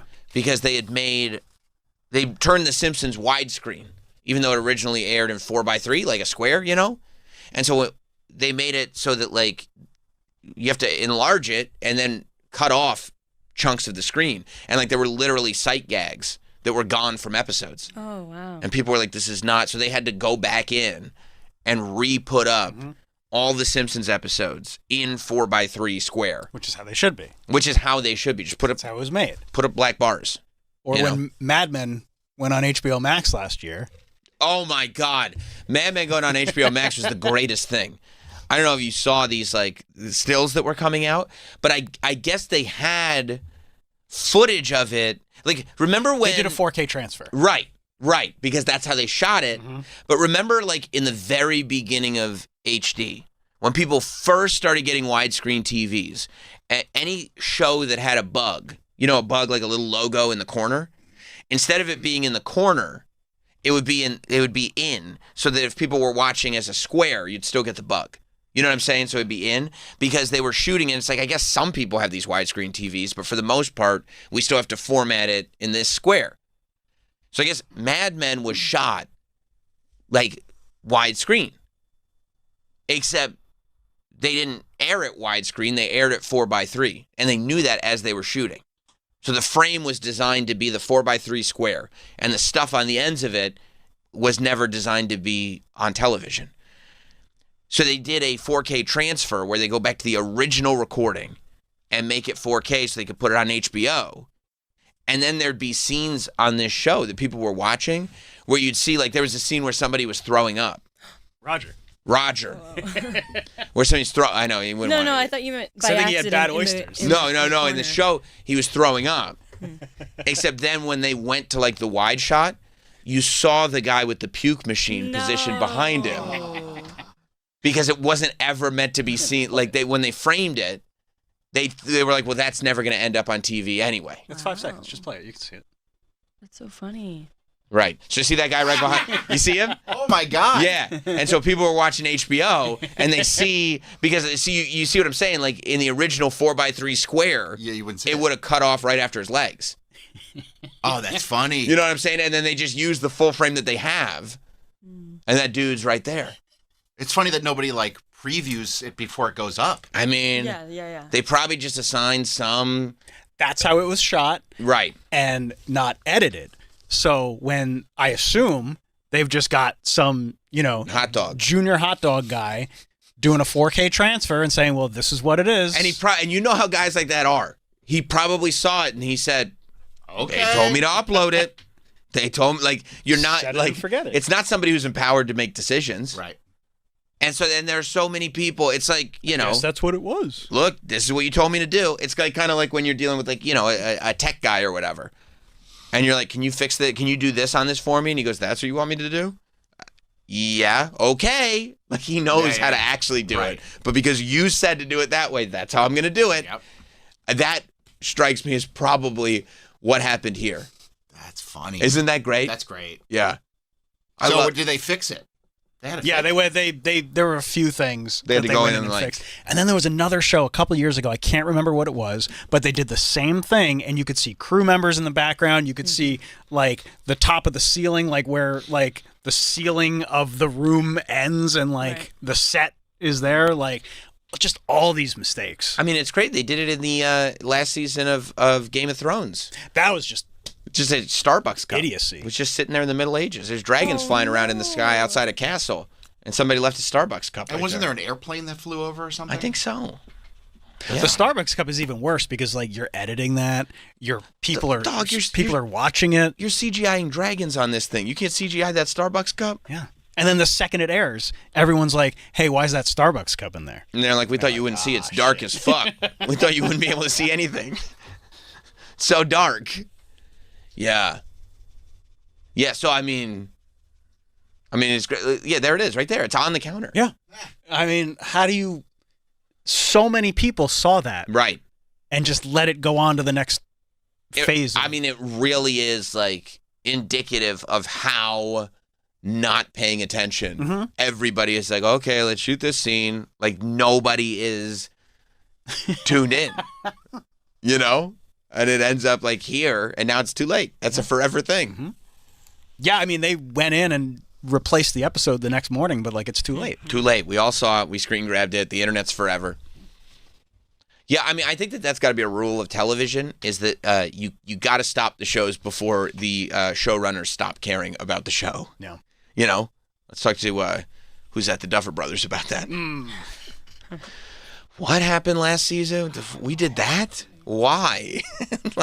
Okay. Who has ChatGPT on their phone? What are we supposed to do now? Yeah, it's wild. But when that Mad Men thing came out, oh, so funny. But again, yeah, I mean, I think that you can't. We've been proven time and time again, you can't put faith in the fact that it's just gonna be available streaming. No, you can't. Especially in the form that you remember it in. If it's any kind of comfort watch, you know what I mean? You got to have it. Do you own the Hannah Montana programs? You better get those DVDs, dog. I don't. Oh my God, what are you doing? Oh my God. Are you nuts? You're crazy. Have you lost it? I think I have. Oh no. Oh no. You gotta get it. Do you think I can order that online? I don't really. I don't I'm sure order eBay. things online. DVDs? Yeah, I'm sure you can get I guess them on eBay. You don't do online shopping? I really don't. Wow. I don't like it. Wow. But I guess I would for that. I haven't found it at the thrift store. I think online shopping is kind of okay. You could probably, yeah. I mean, I'm sure if you just eBay Hannah Montana DVDs. Yeah, but I can't be sure that there's no scratches in them. Well, right now you don't have any with scratches or no scratches. If you get them, it's not like it's going to cost you an arm and a leg. You know, if you get, I mean, now's probably the worst time to buy it because everybody's got Hannah fever. Yeah, no, that's true. I guess I would have to wait. Yeah, look at that. You get it from Groove. Right there, the second link. $2.25. $25 from Groove. It's brand new. I mean, that's a good point though. Before streaming, I really, it was really hard. I couldn't watch it. Like I had to wait for it to either play on Disney Channel and the DVR to pick it up, or if it was on demand for some reason, or go on DisneyChannelNow.com. Like, right. We are very, we're very spoiled with the streaming of it all. You gotta get those discs. Yeah. You have no idea how often I get angry thinking about the fact that they haven't put Barbarian out on physical media. You gotta stop. Multiple times a week. I'm furious about it. And then every night, because they give you just enough, every night you read a little rumor. There are rumors it's going to be released in the Criterion Collection. I'm like, well, put it out already. I'm getting furious. I got excited they put out Killers of the Flower Moon on Criterion Collection 4K. Looks great. Of course. That's an easy own. But no Barbarian drives me insane all the time. If I'm ever in a bad mood, assume it's because I'm thinking about the fact that Barbarian's not on disc. Hey, good morning. Corey in Rockland. Hey, good morning, guys. How are you? Good. Hold on for a second. I got distracted. Actually, no. Jesus Christ. Hold on. Yeah, right, buddy? What the hell? Yeah. I know what it is. I'm walking my dog, and people just don't care if you're on the phone or listening to something. They just got to come up and talk to you. I know. Can you believe that in a society, people try to greet you in the morning? It's a terrible, Corey, it's the worst. You're trying to... That's right. You're trying to live in a completely different bubble that nobody is in, and these people outside are just approaching you saying good morning. I can't believe it. Well, there's one couple. They're weird. They don't have a dog. They walk around with dog treats in their pocket, and they give it to the other dogs. That's weird. Yeah, that's what Travis does to get pets. Travis tries to get all the neighborhood pets. He builds just his little cats. Yeah, that's right. He built his little sweatshop box thing outside his house. Yeah. And he just walks around with cat treats trying to get everybody's pets and then taking their collars off and claiming they were strays. Another stray. Babe, you're not going to believe it. This cat's very well taken care of. Stray. It's a stray. All right, sorry about that. Now that I got my thoughts together, actually, it's two things. One, if you watch Buzzer TV and they have the remastered game shows from like the 70s and 80s, like The Price is Right, now you see the people on the side actually spinning the turntables and opening the doors. They did a 4K transfer of game shows? Seems unnecessary. Yeah, of The Price is Right. That's incredible. And Match Game. Well, they probably did for The Price is Right because the chicks are hot. Oh, totally, dude. Yeah, dude. You got to do a 4K transfer of this. Why? It's Barker's Beauties mainly? Yeah, I got to see Diane Parkinson in her swimsuit every episode. Hell yeah, dude. Yeah. And the other thing I was going to bring up is it took them like 25 years to redo WKRP in Cincinnati because of the music rights. For the longest time, they replaced the music.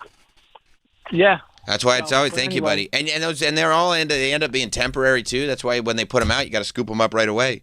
Super Agent Tony Burton says that there's a studio called Fremantle that has Baywatch syndication rights, but it's not like no studio or network has it. It's got tons of music licensing contracts. There it is. And apparently, it's also hard to convert to HD. Why? Probably because it's got all kinds of bullshit going on the sides. It's probably what it is. It's probably just littered with stuff, and they're like, I don't know what to do here because you can't crop it. No, because you want that full body shot. Oh yeah, you know what I mean? Well, that's the thing. I'm just really TO'd when I don't see a full body shot. Same exact way. TO'd when you don't see the TNA. That's right. I mean, imagine Pam Anderson in slow-mo running down the beach, but just waist up. I have nothing to do with that. Right. You want to see them legs? Yeah, absolutely. Right. David in Ohio. I was going to give Travis a little bit of a hard time about this because it involves a former colleague, but it's been 25 years since the last Nitro this week, so I'm sure it's been a rough week for him. But E-Rock used to post a lot about Cheers. Okay. Why am I getting a hard time? Travis, just chill. Don't get all hot under the collar. Well, because E-Rock was posting it a lot when they first posted Cheers episodes. Cheers. In HD, and Travis was saying, like, oh, there was one show, I can't remember what it was.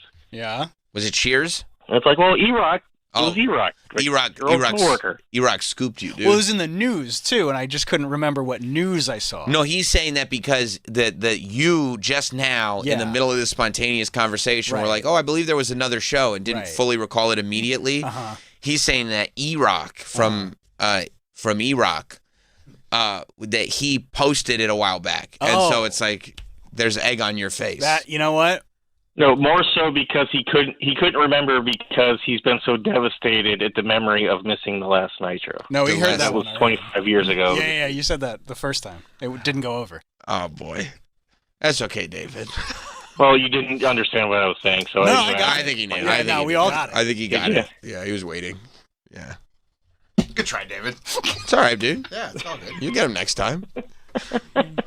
Thank you. I think the Nitro thing would have gone over okay, but the underlying premise was flawed, in the sense that there wasn't. What would E-Rock posting about Cheers have to do with Travis not saying Cheers just now? Yeah, I couldn't remember the show. I couldn't either. Is there egg on my I guess face? Because Eric posted about it. When? I don't know. Probably years ago when the story broke. I guess. Yeah. Okay. I'm sure he did. You sound defensive and angry.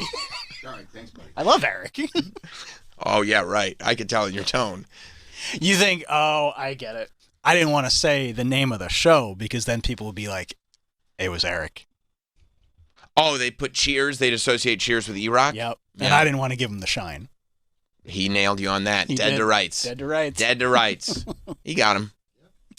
He got him. That was a sick burn. It was a very sick burn. In hindsight, pretty sick. And then now the Nitro thing is even better. That's the icing on the cake. He really did. I mean, Travis is going to go home today feeling like a fool. Got his ass whooped. Ass whooped. Walk around like sad Charlie Brown. Yeah. You know what?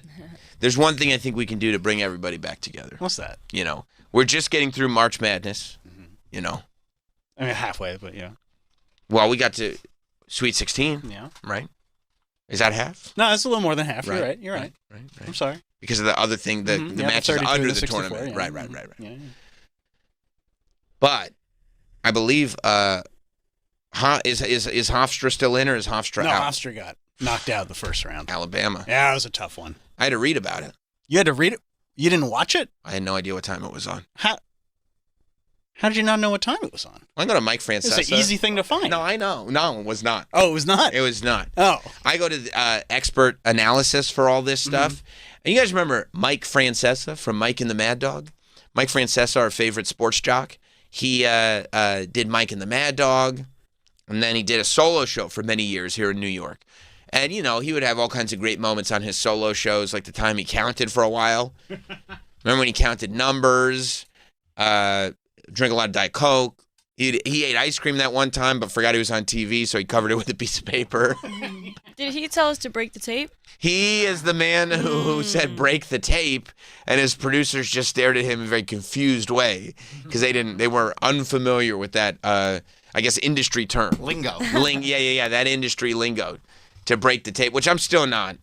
We're not sure. Now, I'm the last professional broadcaster. I don't know what break the tape means. But he was trying to give updates on when everybody could get involved because, you know, I mean, everybody's invested. Did you know they're saying there's no once it got to the Sweet 16, no more perfect brackets? Yeah, never happens. That's too bad. Yeah, one of those futures betting sites, I think, was offering $1 billion to anybody who had a perfect bracket. Yeah, because it's just not going to happen. I was almost there. You were almost there? Yeah, but I couldn't find the Hofstra game. Oh. Yeah. So you didn't even know who to bet on. This cost me $1 billion. This cost you $1 billion. Yes, it did. Yes, it did. Because you listened to Mike Francesa from the Bet Rivers podcast network? He's on the Green Screen Podcast Network, I believe, is the network that he's technically on. Yeah, and he jumps on here. If you remember, too, he retired from radio, and then and it was a really nice retirement from radio. And then he came back like a few months later, like Mick Foley at WrestleMania 2000. And then he just kind of retired without note. And now he does just kind of the same show, except in front of a green screen for a podcast. And I don't hear much about the podcast, except when he does stuff like this. This was Mike Francesa's coverage of when the Hofstra... And he also seems to still keep it local. Yeah. Which I get, like to the point where this is about Hofstra. Well, he was giving people, like, New York teams information. That's right. On a national... Well, it's a podcast. It's international. It's just for whatever's the internet. It's not region locked? It is not region locked. And even if it was, people get their what's it calls? Surfshark, their VPNs. Yeah. Yeah, no, that's true. You think people get VPNs to listen to Mike Francesa's local? Yeah, to get the region block. Is there any way you could region block this to the tri-state area? Maybe they just tell him, yeah, Mike, we region blocked it. No, it is. Yeah. We region blocked it to the tri-state area. You know how they region block it to the tri-state area? Nobody outside of the tri-state area knows who Mike Francesa is. But no, he's the greatest. Yep. I love Mike Francesa. We take pot shots because we love him. He was in Uncut Gems. That's right. He was great in it. And this is why we love him. He did. He let us know when Hofstra was playing in the NCAA tournament. If you're looking for local teams, it's a national show. Yes, I am. If you're looking for, like, St. John's, they're tomorrow night at 7. If you're looking for... Can you pause already? You're going to have to go back a little bit. They're tomorrow night at 7. They're tomorrow night at 7. This podcast is for one time zone and one time zone only. And if you're looking for local teams... Tomorrow at 7. Also, here's the thing about this podcast. You can listen to it when it first comes out or don't bother. How could you say tomorrow at 7 on a podcast? Like, it's just, the podcast is on my time. The listener decides when to listen to the podcast. Yeah. So it's on tomorrow at 7. But we're listening to this for the first time. So tomorrow at 7. That's right. Thursday at 7. 7 p.m. Eastern. Yep. Okay. Right in the middle of opening day for baseball. Right smack in the middle. Right smack in the middle. Well, the Usos are on Netflix with opening day baseball. That's tonight. Then why'd you say opening day? Opening day's tomorrow. No, it's not. Tonight is just Yankees-Giants on Netflix for some reason. That's cool. That's badass. I'm going to tune in too. You know why? Usos and the Hand from Wednesday. Yeah. No, I'm going to watch it because I watch opening day. And Barry Bonds in the announcer's booth for some reason. He's got a lot to say. He's knowledgeable. He is not a good speaker. Here's another hit, Barry Bonds. You know what I mean? Yeah. Don't be prejudiced just because the Yankees get opening day. Opening day is tomorrow. Okay, but there will have already been a game.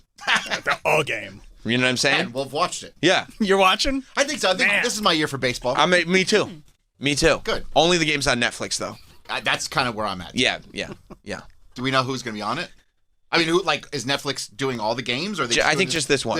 Okay. Which makes it a little easier for us. Yeah, I watched the game. Yeah. But see how we covered that to find out when Netflix is going to be on. Here's how Mike Francesa covered Hofstra. All right.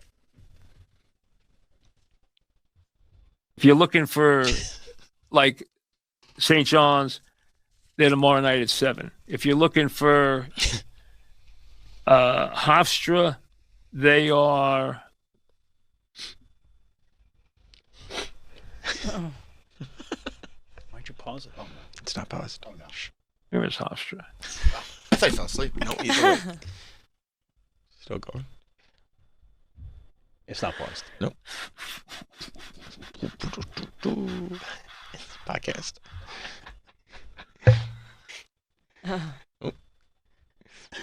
Hofstra.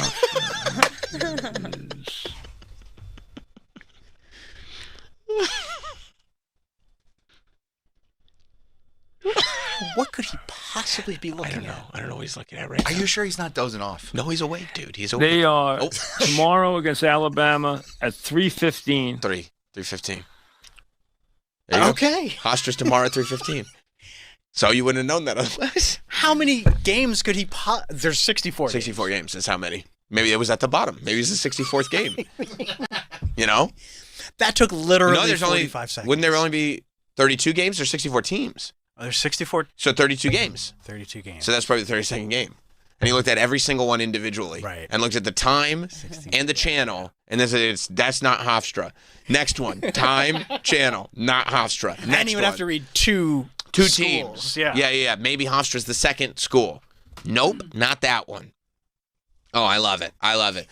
We'll get more into this tomorrow. Unfortunately, we have to end the live portion of the program now. Wasn't our call. Jim McClure said enough is enough. You've said it today. Hey, guys, that's enough. He just texted us. He said, you said it, okay? We know how you feel. You've talked enough.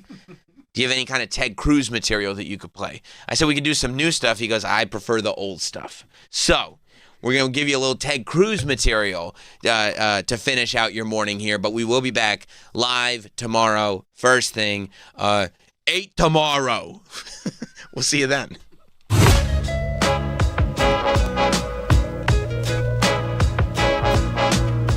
will be right back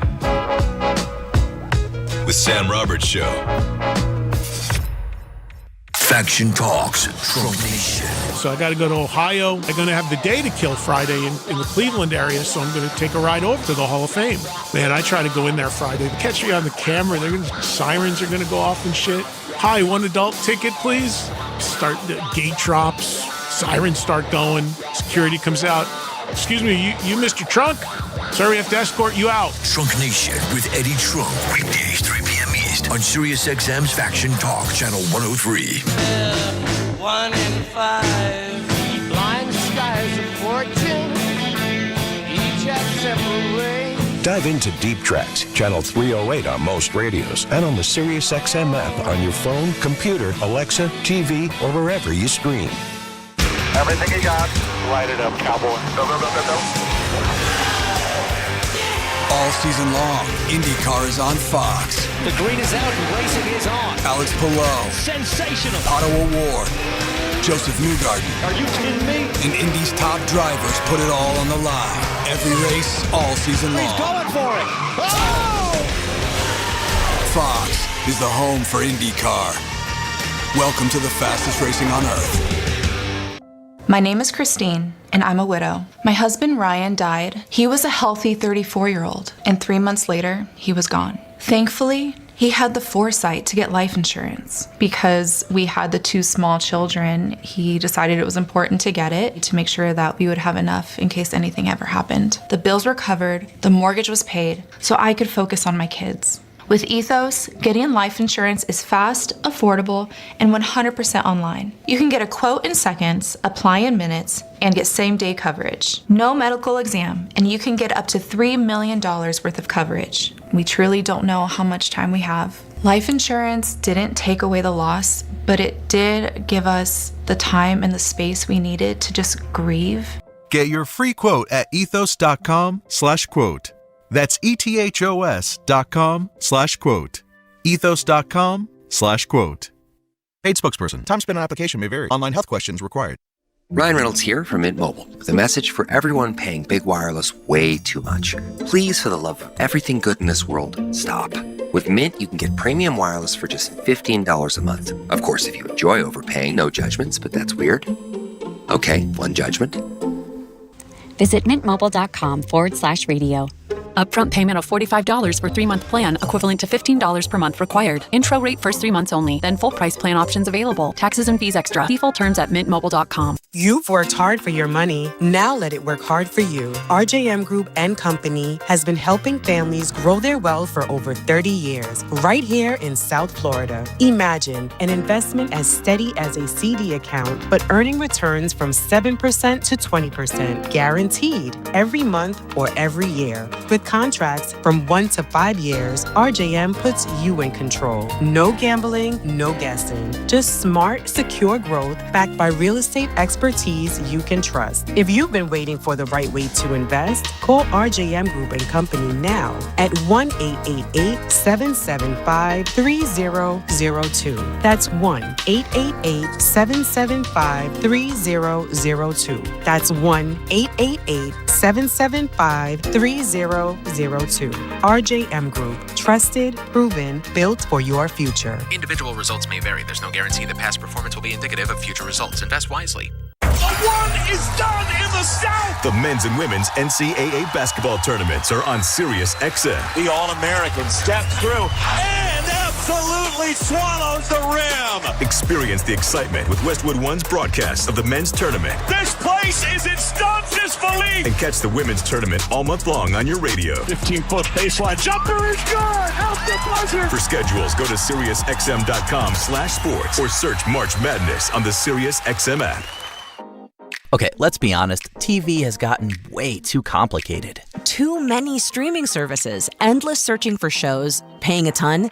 It's enough to make you stop watching. Thankfully, there's Philo, a better way to TV. Philo's changed the game in the best way possible. For as low as $25 a month, the Essential Plan has live TV on your favorite channels, a massive on-demand library, and an unlimited DVR to save and rewatch all your favorite shows. Or if you're looking to add more blockbuster movies and hit originals from must-have apps, Philo's Bundle Plus includes access to HBO Max Basic with ads, AMC Plus, and Discovery Plus for just a few bucks more.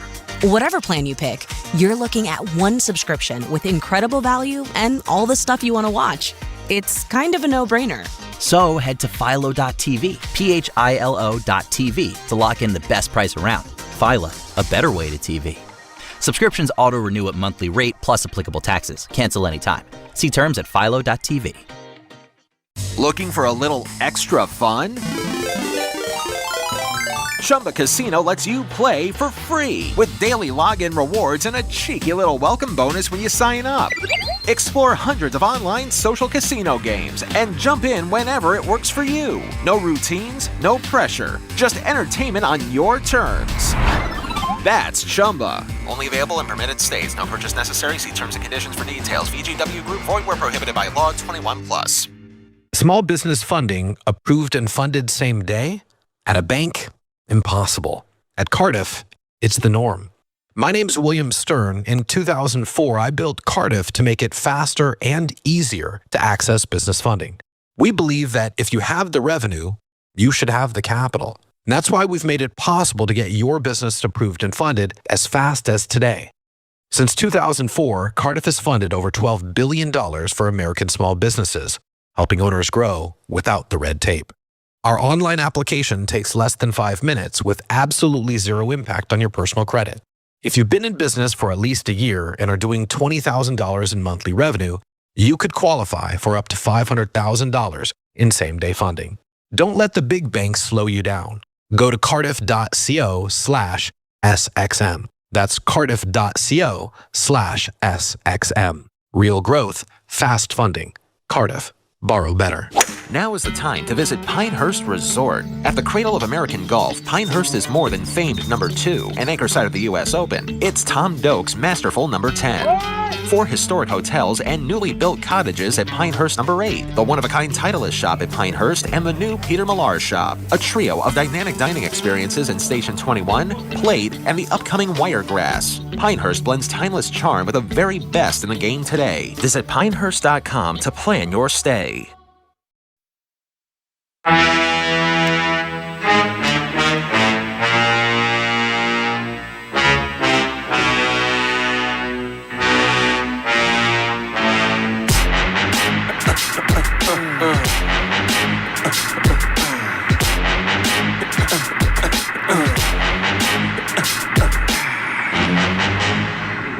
We're back with Sam Roberts Show.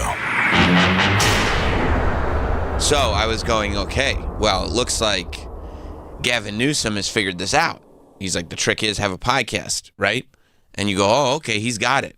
However, the other side is clapped back. Troy, your side. My side? This is my side. You guys sitting there, right? What's it called? Cruising? Cruising. It's called Cruising for a Bruising, and Ted. It's a debate. It's the verdict. It really is a debate. The verdict. What verdict? Oh, Verdict with Ted Cruz. Verdict with Ted Cruz. Podcast. In case anybody gets confused, This is not some internet show. Even though, like, this video, they put a chyron on it, so it looks like a cable show. It doesn't look like they made it look like a television show. Why are you doing that? Just make it. At least Gavin makes it look like a podcast, right? Have you seen his logo? It looks like scratchy lettering. It's like, we don't care. We're just doing a podcast. I'm just gonna write my name. I'm writing my name here on the podcast because it's a podcast. Too much of a man to write. Right. Whereas Ted Cruz is like, can we get some of the interns from Fox to make us a Chiron? Chiron? Is Cheyenne available? Yeah. Yeah, I've got some ideas, Ted. I have experience in legacy media. Yeah, so your guy Ted Cruz, Troy, has his own podcast that's coming out. Everybody need a podcast? Yes, of course they do. Everybody. If you don't have a podcast, you ain't shit. So I ain't shit? You ain't shit. Fuck. Write that down, Danielle, when they said, what did you learn at your internship? If you ain't got a podcast, you ain't shit. Noted. Right. Yes. And when you hear Ted Cruz give speeches and stuff, I was sitting there for years. Why didn't this guy have his own podcast? This stuff is gold. Remember when he was like explaining why he went to Cancun instead of taking care of his state when there were power outages all over the place? Yeah, I remember that. And when he was explaining it, I go, man, this would fit so well on a podcast this format. This would be a great podcast. I would listen to this on a podcast. I don't know if I'm going to listen to this speech, but if you could get this on my phone as a podcast, I would listen to this for sure. And yeah, I guess Ted, I don't know if this is the first episode or if this has been around for a while, if I'm telling you the truth. I don't know how long The Verdict with Ted Cruz has been around. And I mean, I'm in the podcast space. I'm in the satellite radio space. I'm in all these spaces, podcast space, digital space. 625 episodes? I just went to what? No. Look, it says see all, 625. There's no fucking way. What? The fact that there's more than one, I was like... I thought that was the first one. I was 100% convinced that Ted Cruz just started a podcast because he wanted to compete with Gavin Newsom. Has he done the 600 in like the last week? Like he just keeps pumping them out? Guys, I got to record 600. I got to make... Because they're never gonna click. Oh, it's on iHeart. See all. Oh, maybe it got an award. I think everything's on iHeart. I mean, click on something so I can see... Look at his picture. He looks constipated in this photo. Well, he's like... Which one? Yeah, his main one. Nah, he looks fine. Because Ted Cruz has that look like he's gained a lot of weight, but his body was never built to hold that much weight. You know what I mean? So it looks like uncomfortable. Like some kind of overweight people look like kind of jolly. You know what I mean? Like it was like, oh, okay, they're living a comfortable life. Good for them. Oh my God, they launched this in 2020. You're kidding me. Yeah, on IMDb it says 2020. What? 5 blowing my seasons. mind right now. 5 seasons? Yep. Maybe it's like Schitt's Creek where it won't get popular until it's almost over. Maybe. Troy, you haven't been listening to Cruising Together for 5 seasons? Cruising with my homies? Yeah. That's the song they use in the beginning. They go, I love it when we're cruising together. Hey, welcome to Cruising Together with Ted Cruz. You haven't been listening? You've got a whole library to catch up on, dude. Congrats. Oh my God. What a weekend it's going to be for you. Can you imagine if you had known this before you went to Hong Kong? Oh. We would have said, what are you going to do on that 16-hour flight? You'd say 16 cruising with yous. I'm going to have 16 episodes of Cruising Together. Oh, my God. Wow. I had no idea. And look at it. It's doing numbers. Is it? Oh, yeah. I guess it is. Well, the Elon ones. Yeah, the Elon one is doing some numbers. Oh, okay.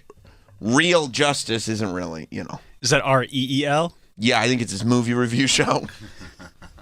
What is Real Justice? Now I'm very, very I don't curious. Even see what you're talking about. Oh, right end. there. Oh.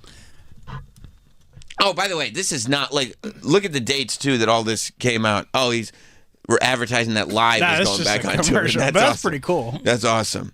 It seems very sporadic that these episodes come out. What do Criminal Minds, The Princess Bride, and Patton have in common? If you said strong, memorable characters, a focus on conflict, and clever, iconic dialogue, then you'd be liable to get an ass whipping. If any of those phrases came out of your mouth, you get an ass whipping in front of everybody. Troy, if Travis said any of those 3 quotes, and I said, you got to whip that dude's ass right now, would you do it? Yeah, of course, I have to. You'd have to. Guys, I really like The Princess Bride. Why is that? Clever, iconic dialogue? Hey, Troy, man, can you go kick that dude's ass real quick? Hang on. I know he's your boy, but can you just... No, these are some of his personal favorite movies. I mean... Join Ben Ferguson and Senator Cruz during the holiday break as they explore his full list of top films and TV shows. I would actually like to know what these are. I would too, because it's like there is nothing interesting about it. It's all like these are movies. He has seen these movies There's one no way time. he watches Outer Banks. He does not watch Outer Banks. No, he does not watch Outer Banks. Although it would be great if he was like, I fell into Degrassi, The Next Generation. That Drake. Yeah. He was Jimmy Brooks. Here's his 25 best movies of all time.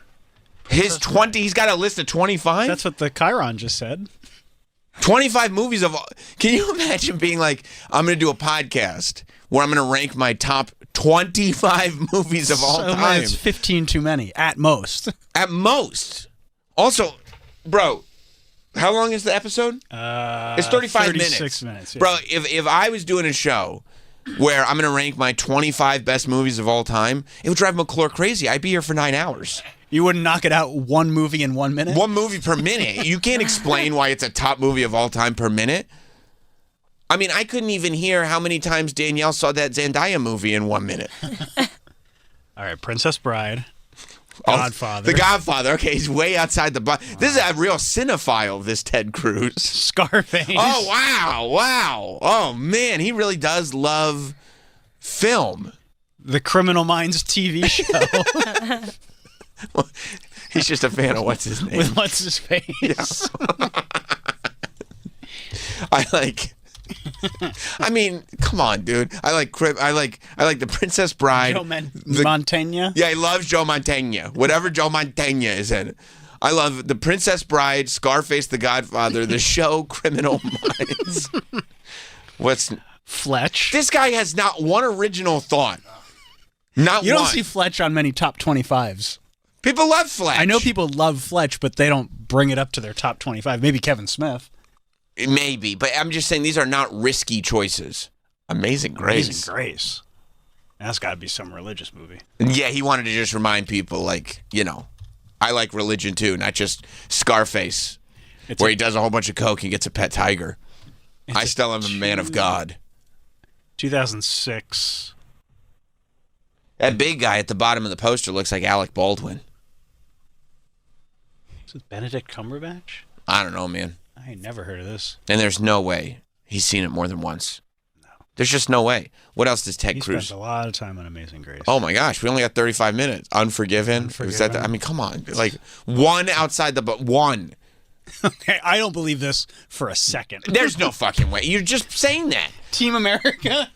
I mean, that's just one of your interns was like, this will make for a good clip. You want to hear what he has to say about it? Of course I do, because I want to see if he's ever even seen it. A lot of people don't realize this. It's puppets. Yeah, Matt Damon. Okay, and I'm going a little edgy, so yes. Team America World Police. Oh, a little edgy. It's a puppet movie. I mean, God damn it, I just told you. I didn't even know this podcast existed.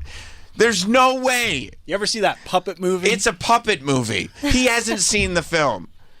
Somebody played America Fuck Yeah for him one time. That's a good movie. And he was like, did they do puppets for this music video? They go, no, the whole movie is puppets. He goes, okay, put it on the list. It's number 20 or 19 of my top 25 of all time. It's a puppet movie. It's an edgy puppet movie. Oh, man, you really are peeling the layers back on this onion. You're kidding me. You're not going to expect, a lot of movies have actors. This one has puppets. Oh, okay. All right. It's edgy. Whoa, watch out now. I was in shock, but I was dying laughing. So Heidi doesn't like movies very much. I took Heidi to see it. She almost fell to the floor laughing. No, she did not. And you didn't take her to see it. You didn't see it in theaters. You didn't take her to see it. You don't like movies either. And like... I know you don't like movies. You want to go see this puppet movie? Can I be polarizing here? Yes, please. If you're in the courtship phase of a relationship and the woman that you're courting, I don't care what kind of connection you have, says, I don't like movies, it's done. Sam, is that a red flag? It's the reddest of red flags. It's waving. It's one of those like big flags that they have like to bring boats in. It's a massive red flag. Like, what? I don't like movies? You're not even like that's not even a thing to say. Yeah. It's a whole you're just cutting yourself off. So you would never date Troy? No, because Troy. No, unfortunately, I would not date Troy. But like, there's other reasons. That's a bummer for Troy. I know. But at least Troy can hit you with like. Sam said he wouldn't date you. I'm not. I know he wouldn't. Because I'm not a big fan of movies. But at least you can hit me with Airplane and the Queen movie. And if I actually, there's a couple other ones. Oh, what was that Space Camp movie? Space Camp was great. But Howard the Duck. And you know what? And I know for a fact that if we were sitting on it, if we were on a date, you and I, and we were sitting at a Chili's, I would pick the place. And same side of the booth? No, because it's first date. Okay. And fair. And I go like, oh, like if you're like, I'm not really into movies, I'd be like, what? And you're like, I do like Howard the Duck. I know we could have a lengthy, meaty conversation about the film Howard the Duck. And then it would be okay, 100%. Really? Howard the Duck. No. See, we're good. We're back on the same page now. Okay. Short Circuit. You fuck with that one. Okay. I fuck with Short Circuit hard. Okay. See. So Johnny Five Alive. Yes. So he says I don't really like movies. That's different from being like I don't like movies. Hattie doesn't like movies. She was on the floor when I took her to see this. All lies. Everything after Heidi doesn't like movies was all fabrications. It is screamingly funny. Now, it makes fun of both sides. Yeah. It makes fun of Republicans, Democrats. Everybody. It's the guys who do South Park who did it. It is puppets. You have. He's by the way. 45 seconds describing the movie. He said puppets twice. Stop saying puppets. He's never seen the film. Is puppets? It's the guys who like South Park. It's the guys who did South Park that did this movie. Oh, wow. Did I mention that it was puppets? It's puppets. What else is on my notes? I know usually we don't go this deep into filmographies, but like this is a guy who and this is why I love when politicians start going like, no, here's the stuff that I do outside of politics. It's nothing. You're not a human being. There's no humanity here. These are lies. He hasn't seen the movie. Or truly equal opportunity offender. It is. Now, I'm going to give a warning. Oh, just the buzz. Every third word is a profanity. If you are offended by profanity, skip this suggestion.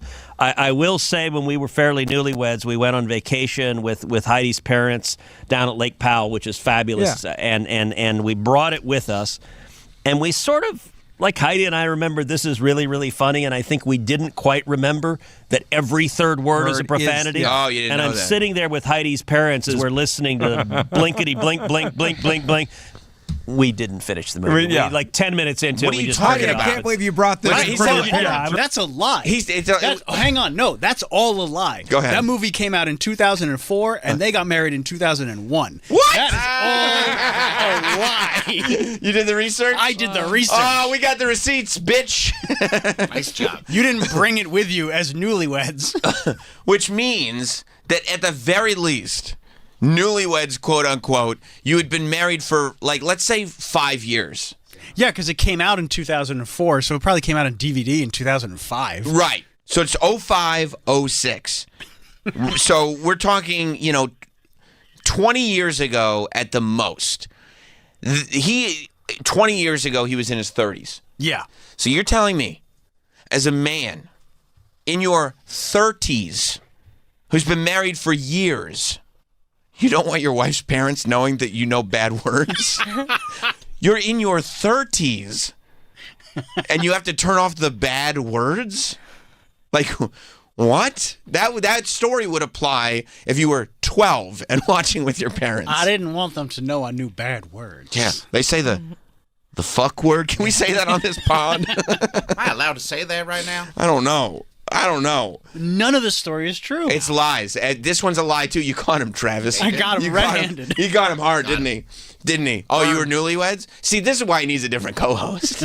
Wouldn't you like a co-host that held his feet to the fire? Hang on a second. By the way, that would be the best podcast ever if Ted Cruz gives his top 25 movies and his co-host just keeps proving that he's lying about all of them. It's like, no, you didn't. No, you didn't see that. No, you didn't. No, you didn't. No, I didn't. But you can imagine. You're lying again, Ted. You got me. You got me. This is what he was saying. This is what he said, lying Ted. Like these politicians that just have to lie to seem cool. Yeah. But they're just obvious lies. They're easily checkable lies. Somebody should have come to Ted Cruz and say, hey, man, I'm thinking we launch a podcast with you. His response should have been, I have absolutely nothing to say. It's a terrible idea. That's a terrible idea. It's a terrible idea. Oh, what if I did my top 25 best movies? Team America. And then, I mean, these buds. Also, Criminal Minds. Criminal Minds. By the way, that's the one show he's ever watched. I got to throw Criminal. He has watched Criminal Minds. That's why it's the one show that makes no sense on this list. Every other movie, there's not even a debate. This is not a fun list. If you put together a list of 25 movies that are your favorite, and it's everybody knows they're good movies, it's a worthless conversation.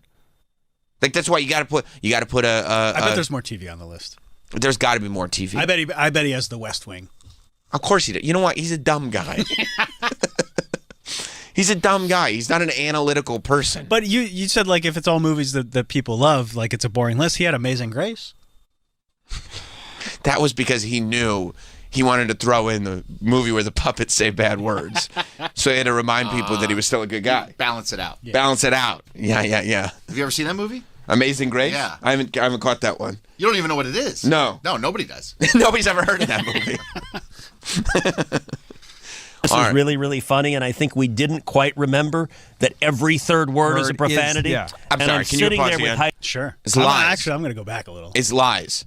You think that's a lie? Yes. Have you ever forgotten that they say that there's raunchy material in the movie Team America World Police? So hang on. You don't believe the story that he and his wife, as newlyweds, didn't like. Hang on. I'm going to tell you the whole story. Sorry. That he and his wife, right, who doesn't like movies. His wife doesn't like movies. Went to go see a puppet movie in the theater. That's right. She fell on the floor laughing. It was so funny. Yeah, she's on the floor. Then, as they were newlyweds, 6 years after they got married, right, they brought the DVD to his parent, to her parents' house. Right. But they had forgotten how profane it was. I think, yes. And then they turned it off because they didn't want the parents to know. I forgot how profane this was. Deep into their 30s that they watched movies with curse words. Yes. All right. That is the Ted Cruz story of Team America World Police. And his co-host, who also wants to prove he saw the movie, throws in the buzz phrase, equal opportunity offenders. You know, they're equal opportunity offenders. I mean, this is like, if you wrote this for the worst website in the world, the editor would come back at you and say, this is not appropriate for this web. This is you've never seen this movie. I would bet that they rented it with Heidi's parents, thinking that it was a puppet movie about America actually policing the world. That's right. And they were like, this sounds great. This is great. We should be. This is actually what we're working on right now. This is what we're trying to. Why are they saying fuck so much? Yeah. You know what this is? You know what Ted Cruz's favorite movie list is?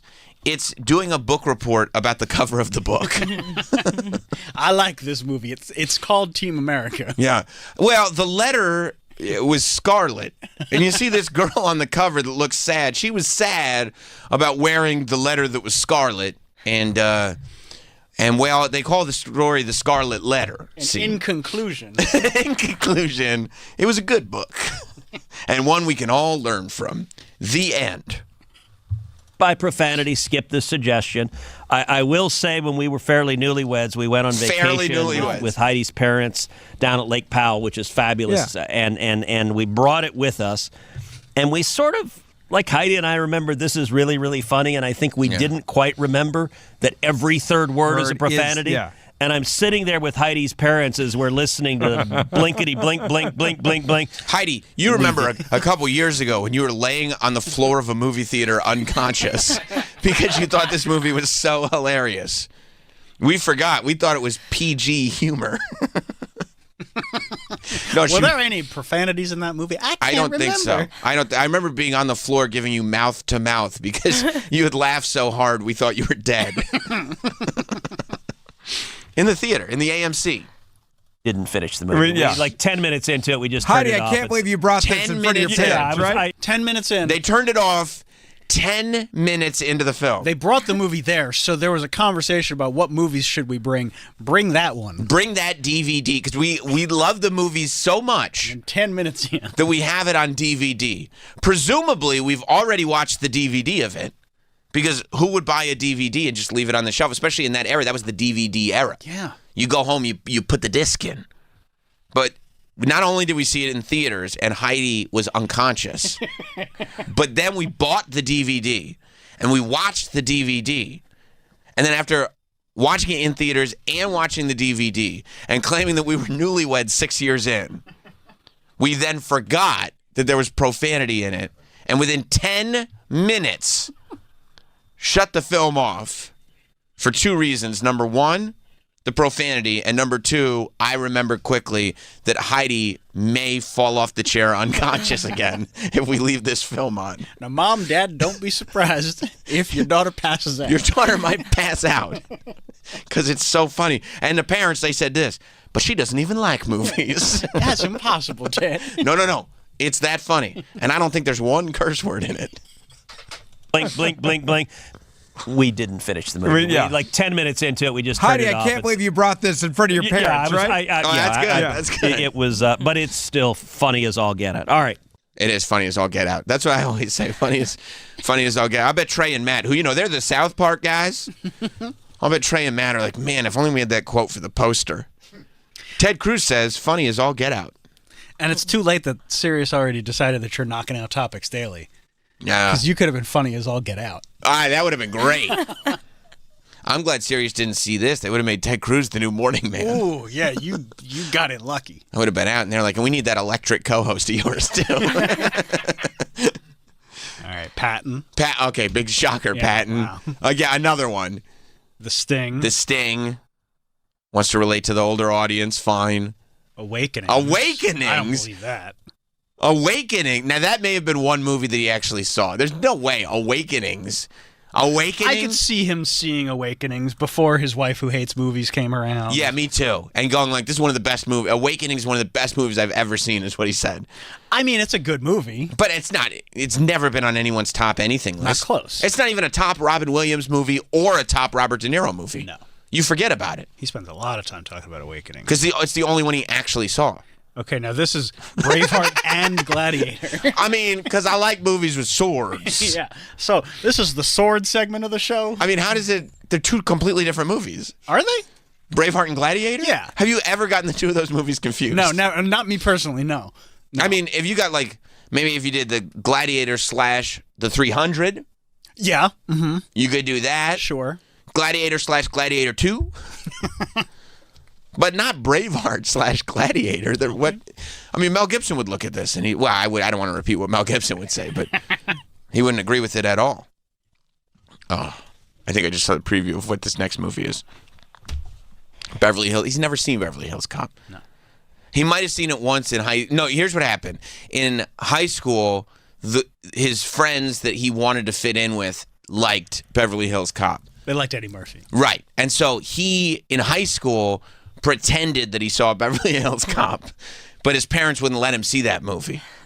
But because in high school he pretended that he liked Beverly Hills Cop, he's been living this persona that has seen and loves the movie Beverly Hills Cop, but he's always been too afraid to actually watch it. Well, I don't know. Because it's edgy. But so he loves Beverly Hills Cop. What else does he like? Okay. Anything Eddie Murphy. Anything. Whatever. Trading Place. You put Eddie Murphy on celluloid, and it is top 25 for me. I love Eddie Murphy. I like when he does the donkey voice. Yeah, he loves Shrek. He loves, what's that movie, the towards the end of it? With Hercules. He loves the Nutty Professor series. The one that I he like did with, Haunted House. Yeah, Haunted House was an underrated classic. No, the Bowfinger? Was Bo? No. Yeah. Wasn't it Bowfinger? With Steve Martin? Yeah. I think it was Bowfinger. I think it was Bowfinger. Yeah, Bowfinger. Bowfinger. He loves Bowfinger. You know what's underrated? Not enough people. They bring up the Beverly Hills Cop and Trading Places. They bring up Coming to America, which, by the way, the sequel was also excellent. But nobody talks about Bowfinger. I would respect him if he had Bowfinger on this list. You know what he loves? Instead of like the 3 Eddie Murphy movies. The 3 that everybody knows. Loves and everybody considers to be just untouchable classics. Again, something that like you go, the 3 movies I love are Trading Places, Beverly Hills Cop, and Coming to America. And it's like, cool, man. That allows zero conversation to be had. Awesome. Yeah, me too. Yeah, cool. Yeah, I guess we're all basic bitches, I guess. Thank you for the most agreeable take you could ever have. Yeah. Like if he had said, and Pluto Nash was great. Let's go to Wheezy in Ohio. 866-969-1969. We're looking at Ted Cruz's most agreeable 25 movies of all time. What's up, Wheezy? Sammy Woke Muffins. Fuck yeah! That's right. Hey, I'm telling you right now, he's only using the Team America. Yeah. Because he doesn't want everybody to know that the real movie he's talking about is America History X. That's right. I hope it's on the list. And I hope, but if it's all the same. Funny as hell. She falling on the floor laughing. It's a comedy. And Ted Cruz then says, we turn it off before the end, because it's really the first half of the movie that he enjoys. The end loses me. Yeah, it loses me at the end. But, I like when the dad from Boy Meets World is talking to him. That's a good scene. Yeah, we don't watch the woke part. Yeah, it gets woke towards the end. We don't like that. Thank you, Weezy. Punch it out, boys. Yeah. My wife doesn't like movies. She loves the first half of American History X, though. What? All right. What else does he like? Wall Street. Okay. Let's hear his review of Wall Street. All right. Even though it's, again, the most kind of clear-cut, like, if I came in here and said, guys, you know what I saw last night that I loved? That movie, Wall Street. You'd be like, yeah. I mean... Yeah, of course. It's great. It's an established great movie. Yeah. Like, You guys hear about this Gordon Gekko? Right. Yeah. We covered that ground already. Wall Street. Yep. Just all-time. That's the whole conversation. That's it. I like Wall Street. Yep. I mean, this is what they're going to... And it really encapsulates sort of 80s culture in New York. Yes, it does. Yeah. They made a sequel? I do. By the way, I do believe... For my next movie. I do believe that Heidi doesn't like movies because so many of these are pre-Heidi. They are. A lot of them are pre... But he hasn't seen any of them. He hasn't seen these movies. You don't think he saw Wall Street? No, he did not I bet he saw Wall Street. He didn't. All right. He didn't. Well, let's see. Okay. Let's see how much he knows about it. Okay. Gordon Gekko, one of the great all-time classics. Right. By the way, a line that I quote frequently. Oh, okay. Yes. Gordon Gekko is in the locker room getting cleaned up after playing That's what racquetball. You like, huh? You like when he's in the locker room. And he turns to Charlie Sheen and he goes, I'm on the board of the Bronx Zoo. Cost me $1 million. That's the thing about wasps. Love animals. Hate people. You love that. There's some insight there. There is some insight there for sure. What? Hidden Figures. That's all you're talking about? By the way, we'll get to this one. And you have never seen Hidden Figures. We'll get to Hidden Figures in a minute. Because you have not... First of all, that movie's not even that good, Hidden Figures. It's important. It's fine at best. At best. At best. Is this a room full of white males? Yeah. Is this the shit in the pie movie? Okay. First of all, I remember watching. I watched it once. He picked the worst line in Wall Street. Yeah, it's one of the most quotable movies ever, and he's like, "Inside there." No, there's not. No, there isn't. What are you talking about? Well, yeah, that's why his co-host is like, "Yeah, there is." Yeah, there is. There's no conversation about this movie. For some reason, his VHS copy of Wall Street, the locker room scene with Michael Douglas, is wound to the point that, the tape is degenerating. I need a quote. There's a lot of questions there. But no, I mean, Danielle, you ever seen that movie, Wall Street? No. You know what, the one quote you would not remember from it? Probably that. Yeah, that one he just did. There's no insight there at all. Shout out to Oliver Stone and everything, but I mean, great movie. It's an amazing movie. Great director. And you know what I would love? Here's what I want to get Ted Cruz on the show. Okay. And the only thing I want to do is talk to him about movies. People who would want me to hold his feet to the fire politically, sorry, you'd all be disappointed. Because this is what I'd say. He'd go like this, and then he turns to Charlie Sheen. I go, what's Charlie Sheen's name in the movie? Charlie. I just...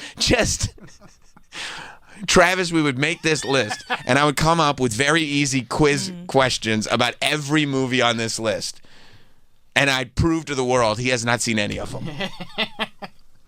I'd love to see it. Who plays Bud? Bud, not even Bud in Wall Street.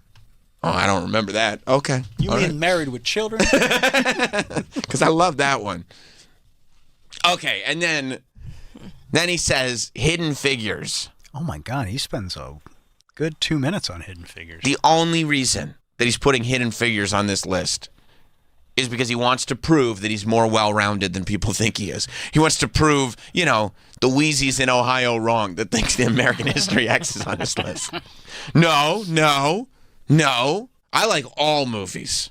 I'm a much more well-rounded person than people give me credit for. Let's see what he says. Yeah. Yes. Wonderful movie. Incredible movie about the African American. Come on. We have to show that he's not racist. Right. Wonderful movie. Yes. Great movie. Right. It's not.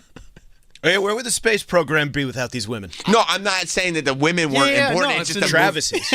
Travis was saying that? Yeah. Staten Island is just oozing from him. I hate when Travis goes down that road because it's not representative of the show, and I'm glad you're here to defend it, Mike.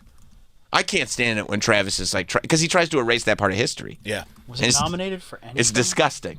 It's really disgusting. Me, you, and Ted Cruz won't stand for that. No. I won't see those ladies be put in a corner. No, me neither. I was nominated for 3 Academy Awards, winning none. Well, that's because Ted Cruz and me are not on the Academy. Lost to Moonlight for Best Picture.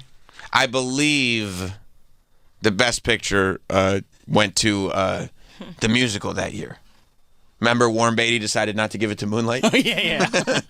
He's like, nah, La La Land. Yeah? La La Land should have won. Okay, I want to hear more about Hidden Figures, how great it is. Figures. Yes. Wonderful movie. Incredible movie about the African American female mathematicians who were foundational to America going to the moon. And for me, there are two kind of personal reasons why that movie is significant to me. One, it's got to be because of Houston. Well, when we went to see the movie, finish my sentences, asshole. Shut the fuck up. When I'm talking, you're the sidekick, bitch. Shut up over there. You're just my wall to bounce off. Yeah, one's got to be Houston, right? No, you fucking idiot. Let me finish. Not everything's about Houston. Yeah. By the way, after this movie discussion, I'm going to make him crawl through mousetraps. We're doing shock jock stuff. Now we're talking. Yeah. Let's see how long you can hold your urine. Yeah. Keep drinking. By the way, he's a bad co-host, too, because if he said, he goes Hidden Figures, and instead of going, oh, really? That would have been really? Explain to me why. He goes like this. Yep. Mm-hmm. That's it. That's a no-brainer. It's on my top 25, too, Ted. You're 10 for 10, Ted. Yeah. Wow. Yeah. Houston, right? No, actually, it was Kevin Costner. Yeah. By the way, anything he does. By the way, we're going to start calling you Turd. My mother to the movie. I took Heidi to the movie. I took both my daughters to the movie. She doesn't like movies. She doesn't like movies. Heidi's like, why keep taking me to the theater? Stop taking me to the movie. Stop taking me to the movie. You take me to all these movies. And Heidi was on the floor. Yeah, let me tell you. Heidi was also unconscious for this movie. She was on the floor. We didn't know why. She couldn't believe these African Americans.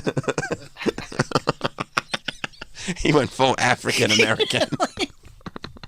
Such a weird phrase to use. It's a red flag. We went to see the movie. I took my mother to the movie. I took Heidi to the movie. I took both my daughters to the movie.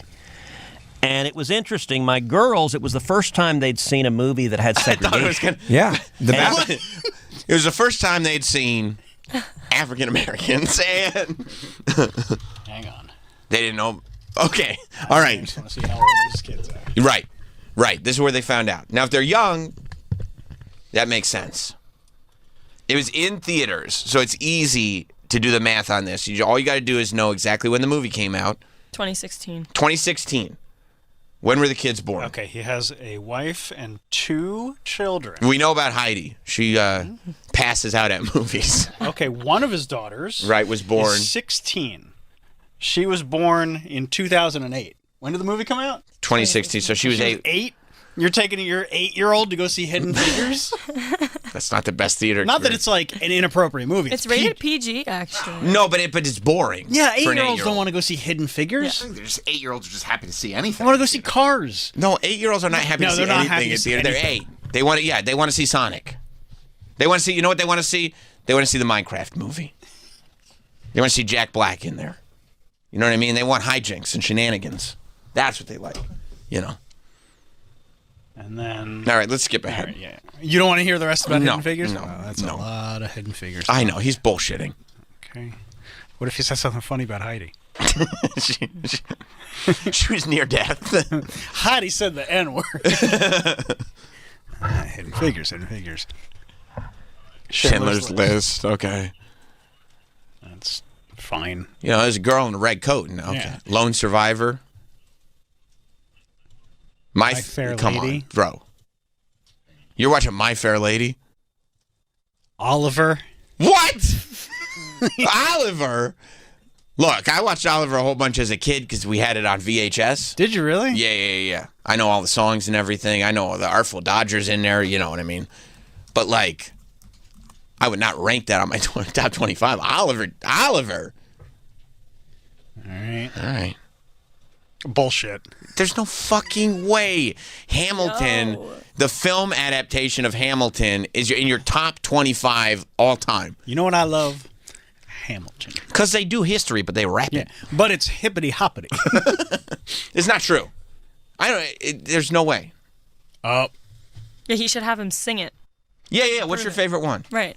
You're about to become best friends. Really? Yep. What's You know what I'm going to do? I'm going to skip to... Let's just listen to the end of him talking about Hamilton. All right. I was like, do you want to see Hamilton? He's like, I'd rather go to the Yankees game. And then the next night, So I was like, would get you into say, his I'd rather have a nice meal. I tried hard. I'd rather have a I tried nice to get meal. to Hamilton. It just wasn't on the list. And then my favorite music of all time is Les Mis. Yeah! I love Yeah, Ted! That says a lot. Ted he is actually the man, dude. We're connecting a lot of dots here. This is a pretty good pod, actually.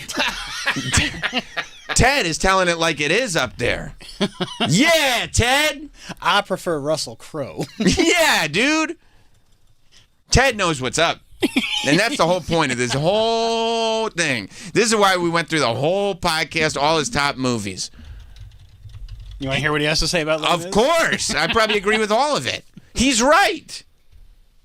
Of Les Mis. I think. Do you get choked up? Be honest. Because I'm a sucker for those things. I get the lump in the throat. Choked up. Yeah. All right. So what song gets you choked up? Oh, the one the most famous. I'm terrible with it. It's the one that Liar! Oh, you know, I like them all. Liar! Yeah, fuck you, liar. Don't lie about Les Mis. Don't try to go and steal Les Mis valor. Oh, man, I love Nirvana. Oh, yeah, what's your favorite song? All of I like... Really? Entertain You, Here We Are Now. I like that one. I mean, there's too many. Yeah. Yeah. I really like Here We Are Now. I love Learn to Fly. I believe Ted on this one. Yeah, and I think he knows his co-host is a big, Well, he's fat challenging liar. him. He's like, what's your favorite song? Then what's your favorite song? He goes, the famous one. You know. You're a fucking liar. You know, You're one a everyone liar. knows. By the way, he's talking. I'm assuming he's talking about I Dreamed a Dream. That's probably the famous one. But, like, I mean... There are if you're actually watching that musical, like, yeah, you might get a little choked up in that song, but there are way more heart-tugging songs in that musical. Well, let's see what Ted says. All right. That's right. Choked up. Yeah. All right. So what song gets you choked up? Oh, the one the most famous. I'm terrible with it. It's the one that Anne Hathaway does that's so good. Oh, and she... It's the one that Anne Hathaway What sings. a liar. The name of the song is in the lyrics. Are you sure? I dreamed a dream. You say so. You've seen the movie, not me. And I've seen the Broadway. Me neither. I've seen the Broadway adaptation Sorry, I'm of the joking. film. Of course I've seen it. Wow. Yeah. You never seen it? No. It'd be a game changer for you. You'd finally find your soul if you watch that movie. I don't like musicals. That's because it makes you feel things. Yeah. No, I just don't like them. You'd love this How many one. have you watched, though? West Side Story.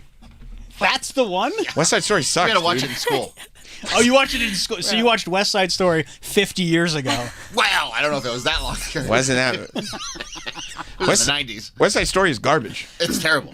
Yeah, so don't say you don't like musicals. You don't like West I Side. guarantee. I mean, we've listened to that song. Mateo sang that song. You don't think it was amazing? His ability to sing. Stars. Yes.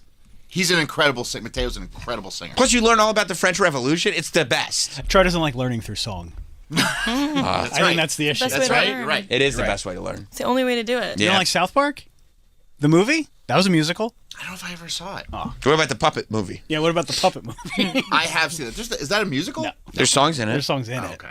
But South Park is considered a musical. Oh, okay. I mean, I'm sure I love South Park, so I'm sure it's funny. No, Les Mis is the shit. Would you say it's the tits? Les Mis is, ultra tits. He won an Academy Award for it. Every time it gets me. So that is beautiful. I'll tell you the two that get me choked up. Hit me. Are number one when Jean Valjean is saying, "Let him live." Yep. Yeah. And he's looking down and he says, Sing it, dude. If I die, that one's incredible. Let me die. Yeah. You don't know that one, dude. Let him live. Yeah. And it's a prayer to God to let him live.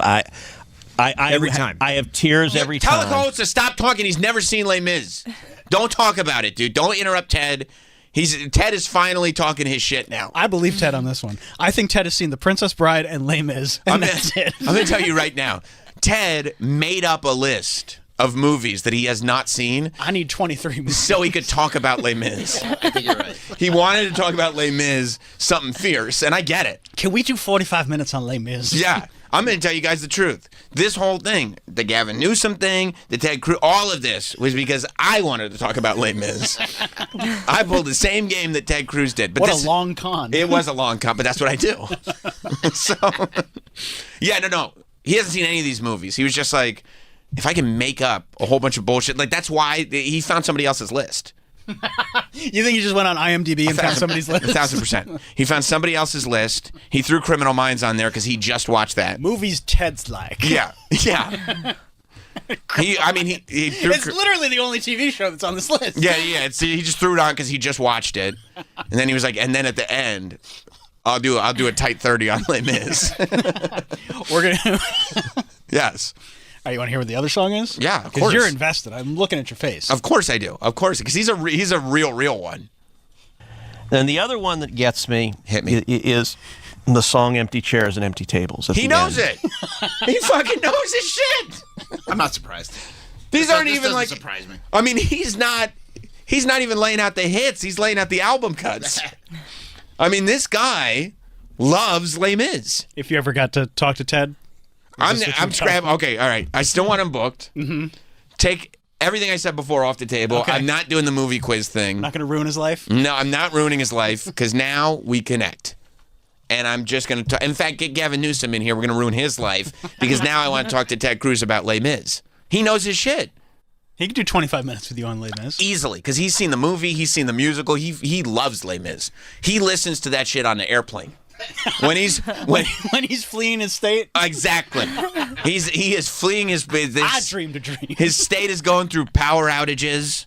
He's going to Cancun. He puts his earbuds in. His earbuds. That's he's got little dogs on him.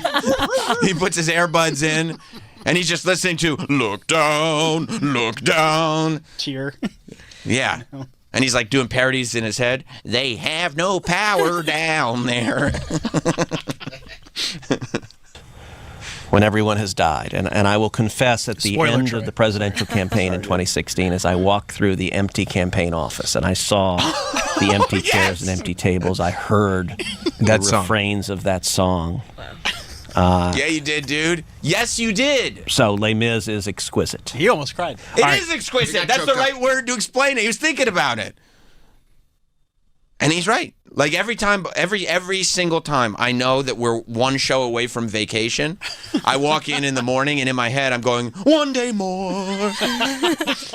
I get it. He 100% did that. 1,000%. This is the most honest the Lion Ted has ever been. It's talking about movies, talking about politics. He lies constantly. And finally, he's been itching. This probably felt so good for him to finally tell the truth about what he really loves. It's like he's out. Yes. Yeah. And his co-host is like, what the fuck is he talking about? I just like the really popular song that Anne Hathaway sings. His co-host is like, oh my God, he's actually seen this musical. A lot. Like, he really loves this musical. Like, oh my God, boy. When he eventually loses his Senate seat. Oh, yeah. We'll think the same thing. Yep. Oh, yeah. He will. And then you know what he's going to do after he's out of politics? I guarantee. I know it. I'm how often am I right? All the time. I can't think of a time you were wrong. Wait till you see it, and we'll stay on the air. Give it a decade, and we'll be here. Local theater? Yes. He is going to do... I did summer stock. Howard Stern's news guy. He is going to do a community theater presentation of Les Mis. And he is going to fund it himself to make sure that he's in it. Yes. Yes.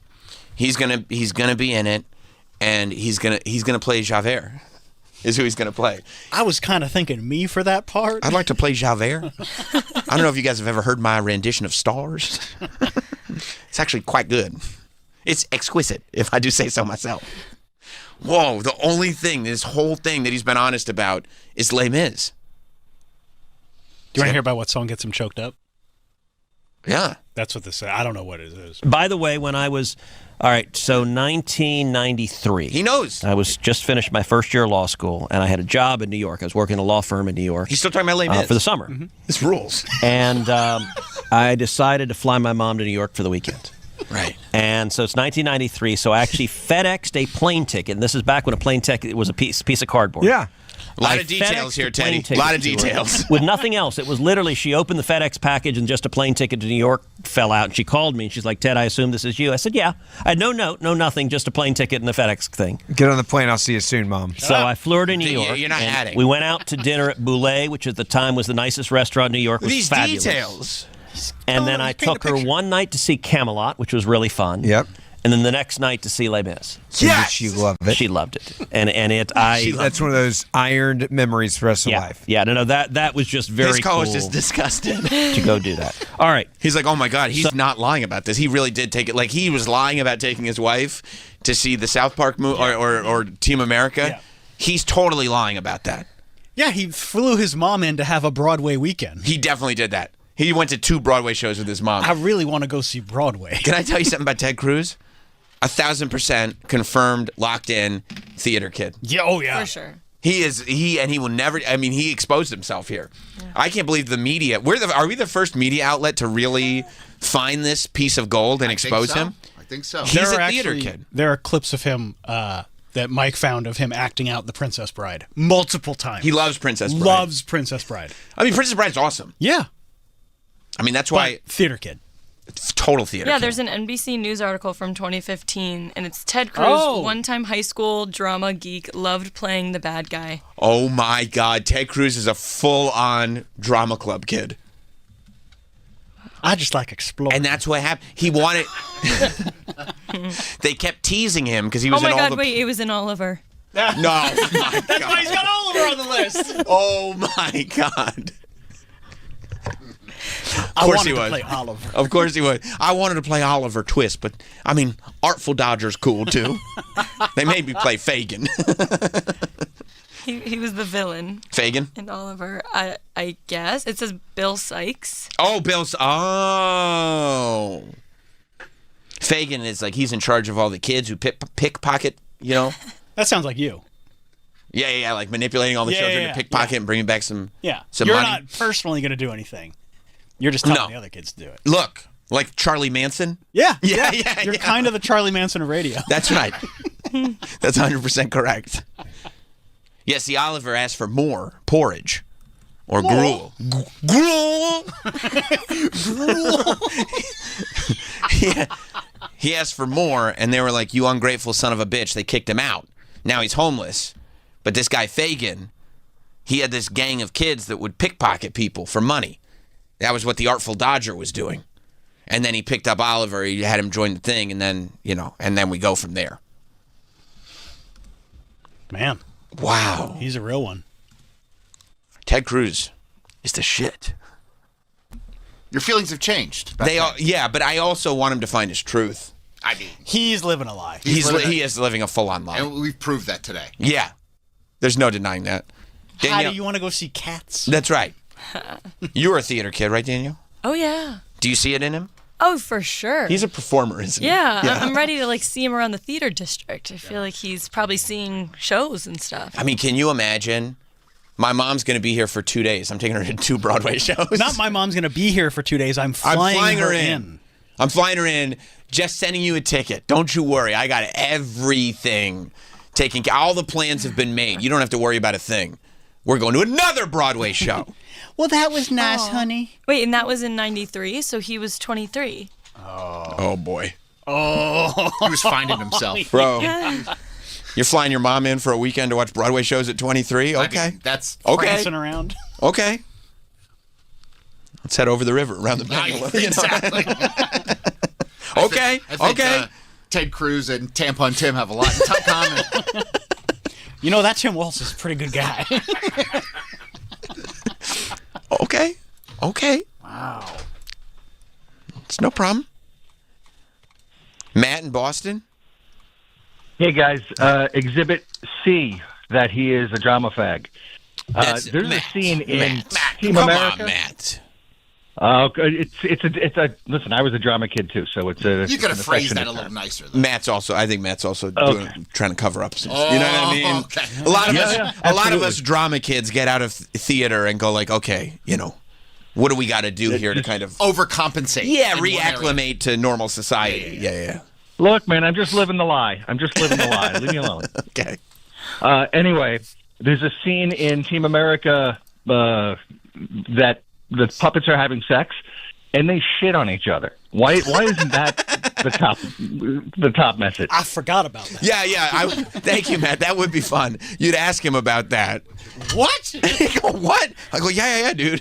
They shit on each other. Maybe when you were giving Heidi mouth to mouth, you didn't catch that scene, but they shit on each other. I was unaware of that. I was lying about it. I haven't seen the movie at all. So, Pierre in Norfolk.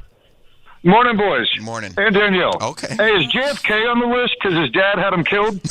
He tried to avoid that topic altogether. That's why I picked Wall Street. That's why I picked that Oliver Stone movie instead of JFK. All right, guys. Thank you. Larry in Connecticut. What's up, Larry? Well, Hollywood Sammy Sweetheart, the effing journalist Roberts, professional broadcaster. There he renowned is. Professional wrestling expert and originator of the blatantly stolen Lonely Virgil concept. That's right. What's up, You bud? think the guy breaks out into show tunes and wants to play Annie? Oh, 100%. He's definitely looked at Heidi when she's nagging him, going, "You sound like Miss Hannigan right now." Yeah. Heidi's like, "Who's Miss Hannigan?" Oh, don't worry about that. You think he acts out scenes when he's home alone? Thank you, Larry. 100%. You're telling me that Ted Cruz has never, to himself, in the mirror. This is what was going on during the campaign, because it wasn't even when the movie was popular. It was when the musical was still in theaters. When the campaign was not looking good, Ted Cruz, when he would be by himself, would look in the mirror and sing Popular from the musical Wicked. Popular. You're gonna be popular. Get him, Ted. Yeah, how many times do you think he secretly went to go see Wicked? Oh, he's seen it many times. He's got Danielle numbers on Wicked. Wearing sunglasses and fake nose. Oh yeah. One for not Wicked. Yeah. Hello, I'm Carlos Danger. I'm here to see Wicked. Greg in New Jersey. Hey, what's going on, guys? So Ted Cruz actually played Reverend Paris in The Crucible at Harvard, I believe. Whoa! Samantha Bee did a piece about it a bunch of years ago, and Reverend Paris in The Crucible, if you know anything about it, is a horrific religious zealot villain who is responsible for killing a whole bunch of people in that show. Don't you love, thank you, Greg, don't you love that, like, as a theater kid, all he wants to do is be the hero, but he's cast as the villain in Oliver, he's cast as the villain in The Crucible, like, before he's even a politician, before anybody's got any judgment, just his vibe. They're like, nah, you're going to be the hateable guy in this play. And also, like... Maybe this is like his origin story. Always being picked to be the villain. Right. Yeah. And he just wants to play... And then he goes to a Yankee game and they just boo him. Not again, Heidi. Not again. Well, you shouldn't have let that man say I was ugly, Ted. Wow, it was again in 1993. He was in The Crucible, everyone's calling it. The Crucible. I love that. Oh my god. I mean, also, let me tell you something. I'll hit you. Hold that, Travis. Hold that thought. Because it's one thing to be a high school drama kid. If you take that with you into college and you're performing in plays in college, that's not just I was in the theater club in high school. That's I want to be a Broadway star. Mm-hmm. I mean, little Sammy Roberts was in some high school musicals. But once I got to Syracuse, I mean, I had to. That's where I had to redefine my. Let's figure out something cool to do. Right. Oh, wrestling's on. Different kind of theater. Yeah. No, I was done. It was a hobby. Not I was never kidding myself into thinking one day I'll be a Broadway star. But if you're at Harvard and you're in plays, you're at least dabbling with maybe I'll do this professionally. Now, Travis, I heard you exclaim.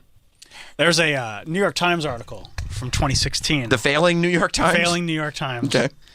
Called Ted Cruz's Stress Therapy, Singing Show Tunes. Oh, my God. For at least the second time in recent days, the Texas senator's wife, Heidi, has described his method of relieving tension during anxious campaign moments. No. Show tunes. No. She's quoted telling a crowd, he'll call me and just sing me a Broadway tune. Oh, my God. What are you talking about? It can happen without warning, right before one of these debates or in a stressful moment, she said. Wow. He never ceases to diffuse a stressful moment with a moment of levity. But it's not levity for him. Like, he's pretending it's levity. It's not levity. No, it's he serious. just wants to sing his show He tunes. loves his show tunes. That's all he wants. It's all he wants.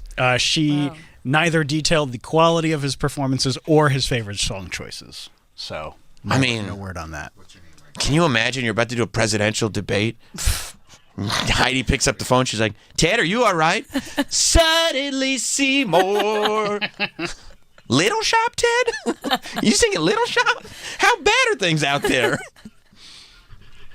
He's just like... He loves musical theater. Yeah, loves. It's like Broken Dreams. I feel like he Yeah. He's not living the life he wants to. No, the reason he's a politician is because he wants to get up in front of crowds. He does. It's not for the state. It's not for the people. Can I interest y'all in a song? Man. Ed in New Jersey. Hey, you got to walk back the fact that you called him a liar about not liking Hamilton now. I mean, he's a terrible drama kid. So Hamilton has to be one of his favorite movies. Ed, you're right. Good. That's a great call. He loves Hamilton. Loves it. He brushes his teeth to Hamilton. He better. He loves that musical. He's got a whole life that we don't know about. Oh, yeah. Because, like, if you're admitting to this... Oh, yeah. And you were a drama kid... And a drama adult. And a drama adult, and you call your wife 9 years ago on the campaign trail to sing show tunes, that's not where it stops. And he was getting his ass kicked in on the campaign trail. It goes deep. High heels? Can you imagine if you're on the campaign trail and somebody puts up a billboard accusing your dad of killing JFK and your way of de-stressing is to sing Little Shop of Horrors? I just saw this billboard. Like, what? What reality are you living in? What is that? Heidi could definitely be a beard. Look. Yeah. Maybe he just likes musical theater. That's very possible. He could just love musical theater. I don't think that's ever happened. I love that the show is unpacking this right now. We figured it all out. You did. This is like an investigation. I thought it was funny that Gavin Newsom was having people on that disagreed with him, but this takes the cake. This is a whole nother thing. Wow. We gotta get Ted in here. Do you think he likes cats? Yes. Of course. You have to, right? At least that song. It's a classic. At least Memories. I love Memories. I mean, that's just a good song. Can we see one of the clips of him doing lines? Like, does he have the chops? I bet he does. There are. Find out why it didn't work out. Yeah, that's odd that it didn't work out.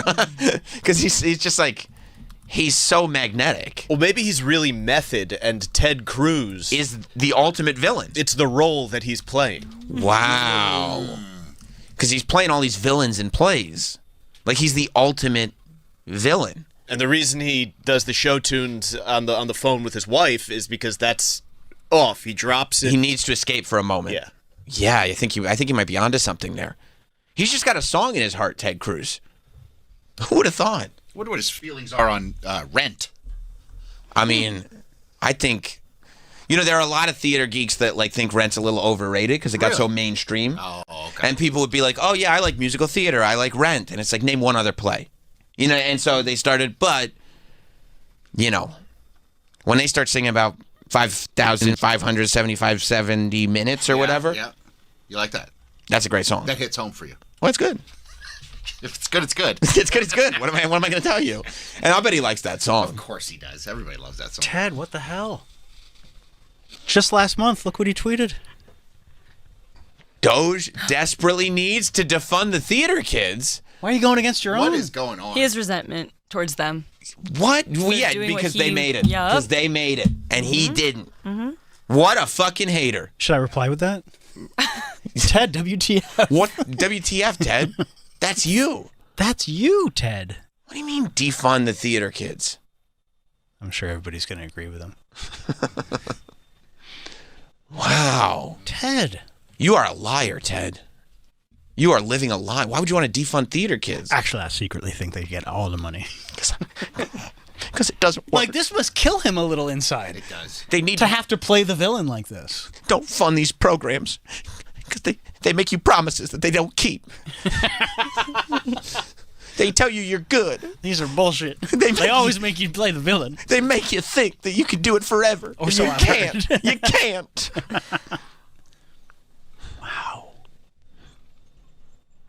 Wow. Do you want to see him do some Princess Bride? Mm-hmm. Just to see how his acting is? Yeah. There's a quick Lulu commercial. That checks out. Yeah. He'd probably put that on there. When is this? For example, one of my favorite scenes is when Wesley, the Dread Pirate Roberts, is brought in to Billy Crystal. That is who Wesley is. And he's dead. And Billy Crystal explains, he's only mostly dead. and then he pumps him up with the bellows and says, "So, what is it you have that is so worth living for?" He presses on his chest and he goes, "True love." Bro, he wants to be back in monologue class so badly. This is acting for freshmen in Harvard. Good. He's great. He does the voice and everything. This is acting for freshmen, and you get to come in with your monologue. And they were like, well, Teddy Cruz with another monologue from the Princess Bride. All right, here's Ted. Oh, yeah. Ted, take it away. Another Princess Bride monologue. There's a lot of good ones in there. I know, Ted. I know. Thanks for seeing me. And Inigo Montoya goes, "You see, he said true love. There is nothing better than true love." Look at him. He's doing all the acting thing. He says his face is changing. He's doing the voices. He is acting. Now that you see this, when you see him talk, though, in like interviews, sometimes he does the acting stuff like this. Yeah. Now you gotta get it. Are you going to look at him differently? Yeah. 100%, right? Crystal goes, "You're right. There's nothing better. Look at him. A nice mutton, lettuce, and tomato salad when the mutton is so lean." But that's not what he said. What he said was to blathe. He's doing the whole and to thing. blathe means to bluff. So what happened was you were playing poker. And he's interacting with each audience suddenly member. Carol Kane, his wife, runs in and goes, "Liar! Shut up, witch! I'm not a witch. I'm your wife." But after you witch, Oh my God! The problem is he's afraid. He's afraid. Ever since Prince Humperdinck fired him, he's been afraid. Do not say that name. Do you understand? Let me tell you where this came from. He used to try to do this to make people laugh at the lunch table in high school. And he didn't understand why not only would they not laugh, but they'd call him names that you can't say anymore. And I bet one caller just said it. Yeah, that's the name. and I bet there was one time where he got tipped over and put into the big, they'd had the big rubber garbage cans? Yeah. Of course. He got put in there. Yeah, he did. You know who Ted Cruz was?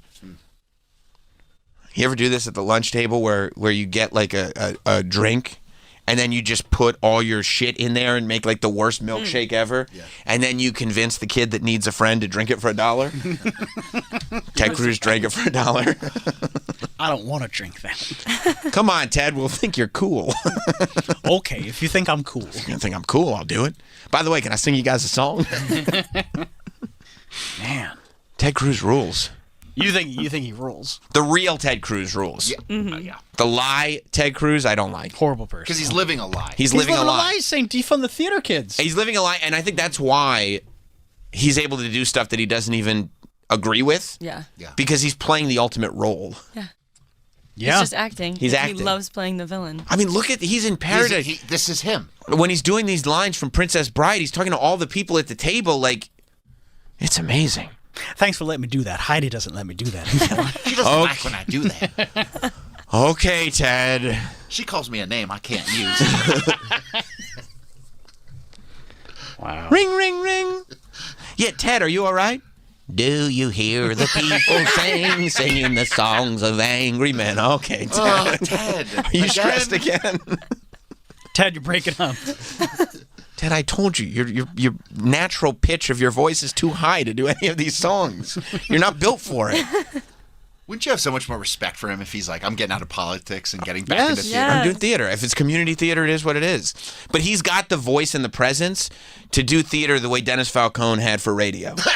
You know what I mean? Where your best hope is just to be around it. Right. It's just, I know you wanted it. You're just happy to be involved. That's it. That's it. He's happy to be in front of an audience. Wow. Scott in Worcester. Yeah, how's it going? So I have this idea. I mean, it sounds like his dream is to win a Tony. So what I think he should do is, at the next awards, scope out who's going to win and try to be a seat filler. And then he could, like, you know, when that team's about to, when that, you know, show's about to win, he could try and sneak in and win himself a Tony Award. Did you just think of that? I just thought of that. Whoa. I feel like instead of Jim, maybe Danielle can be the person that I do this for. Scott used to love to call in with Seinfeld references, but now we all get them. So he's struggling with the fact that his bit isn't working. Come on, all right, the next time. Oh, wait, Scott, let's look. see if I can pay. She's not going to know them. Scott, no way. Scott, I can act. Watch this.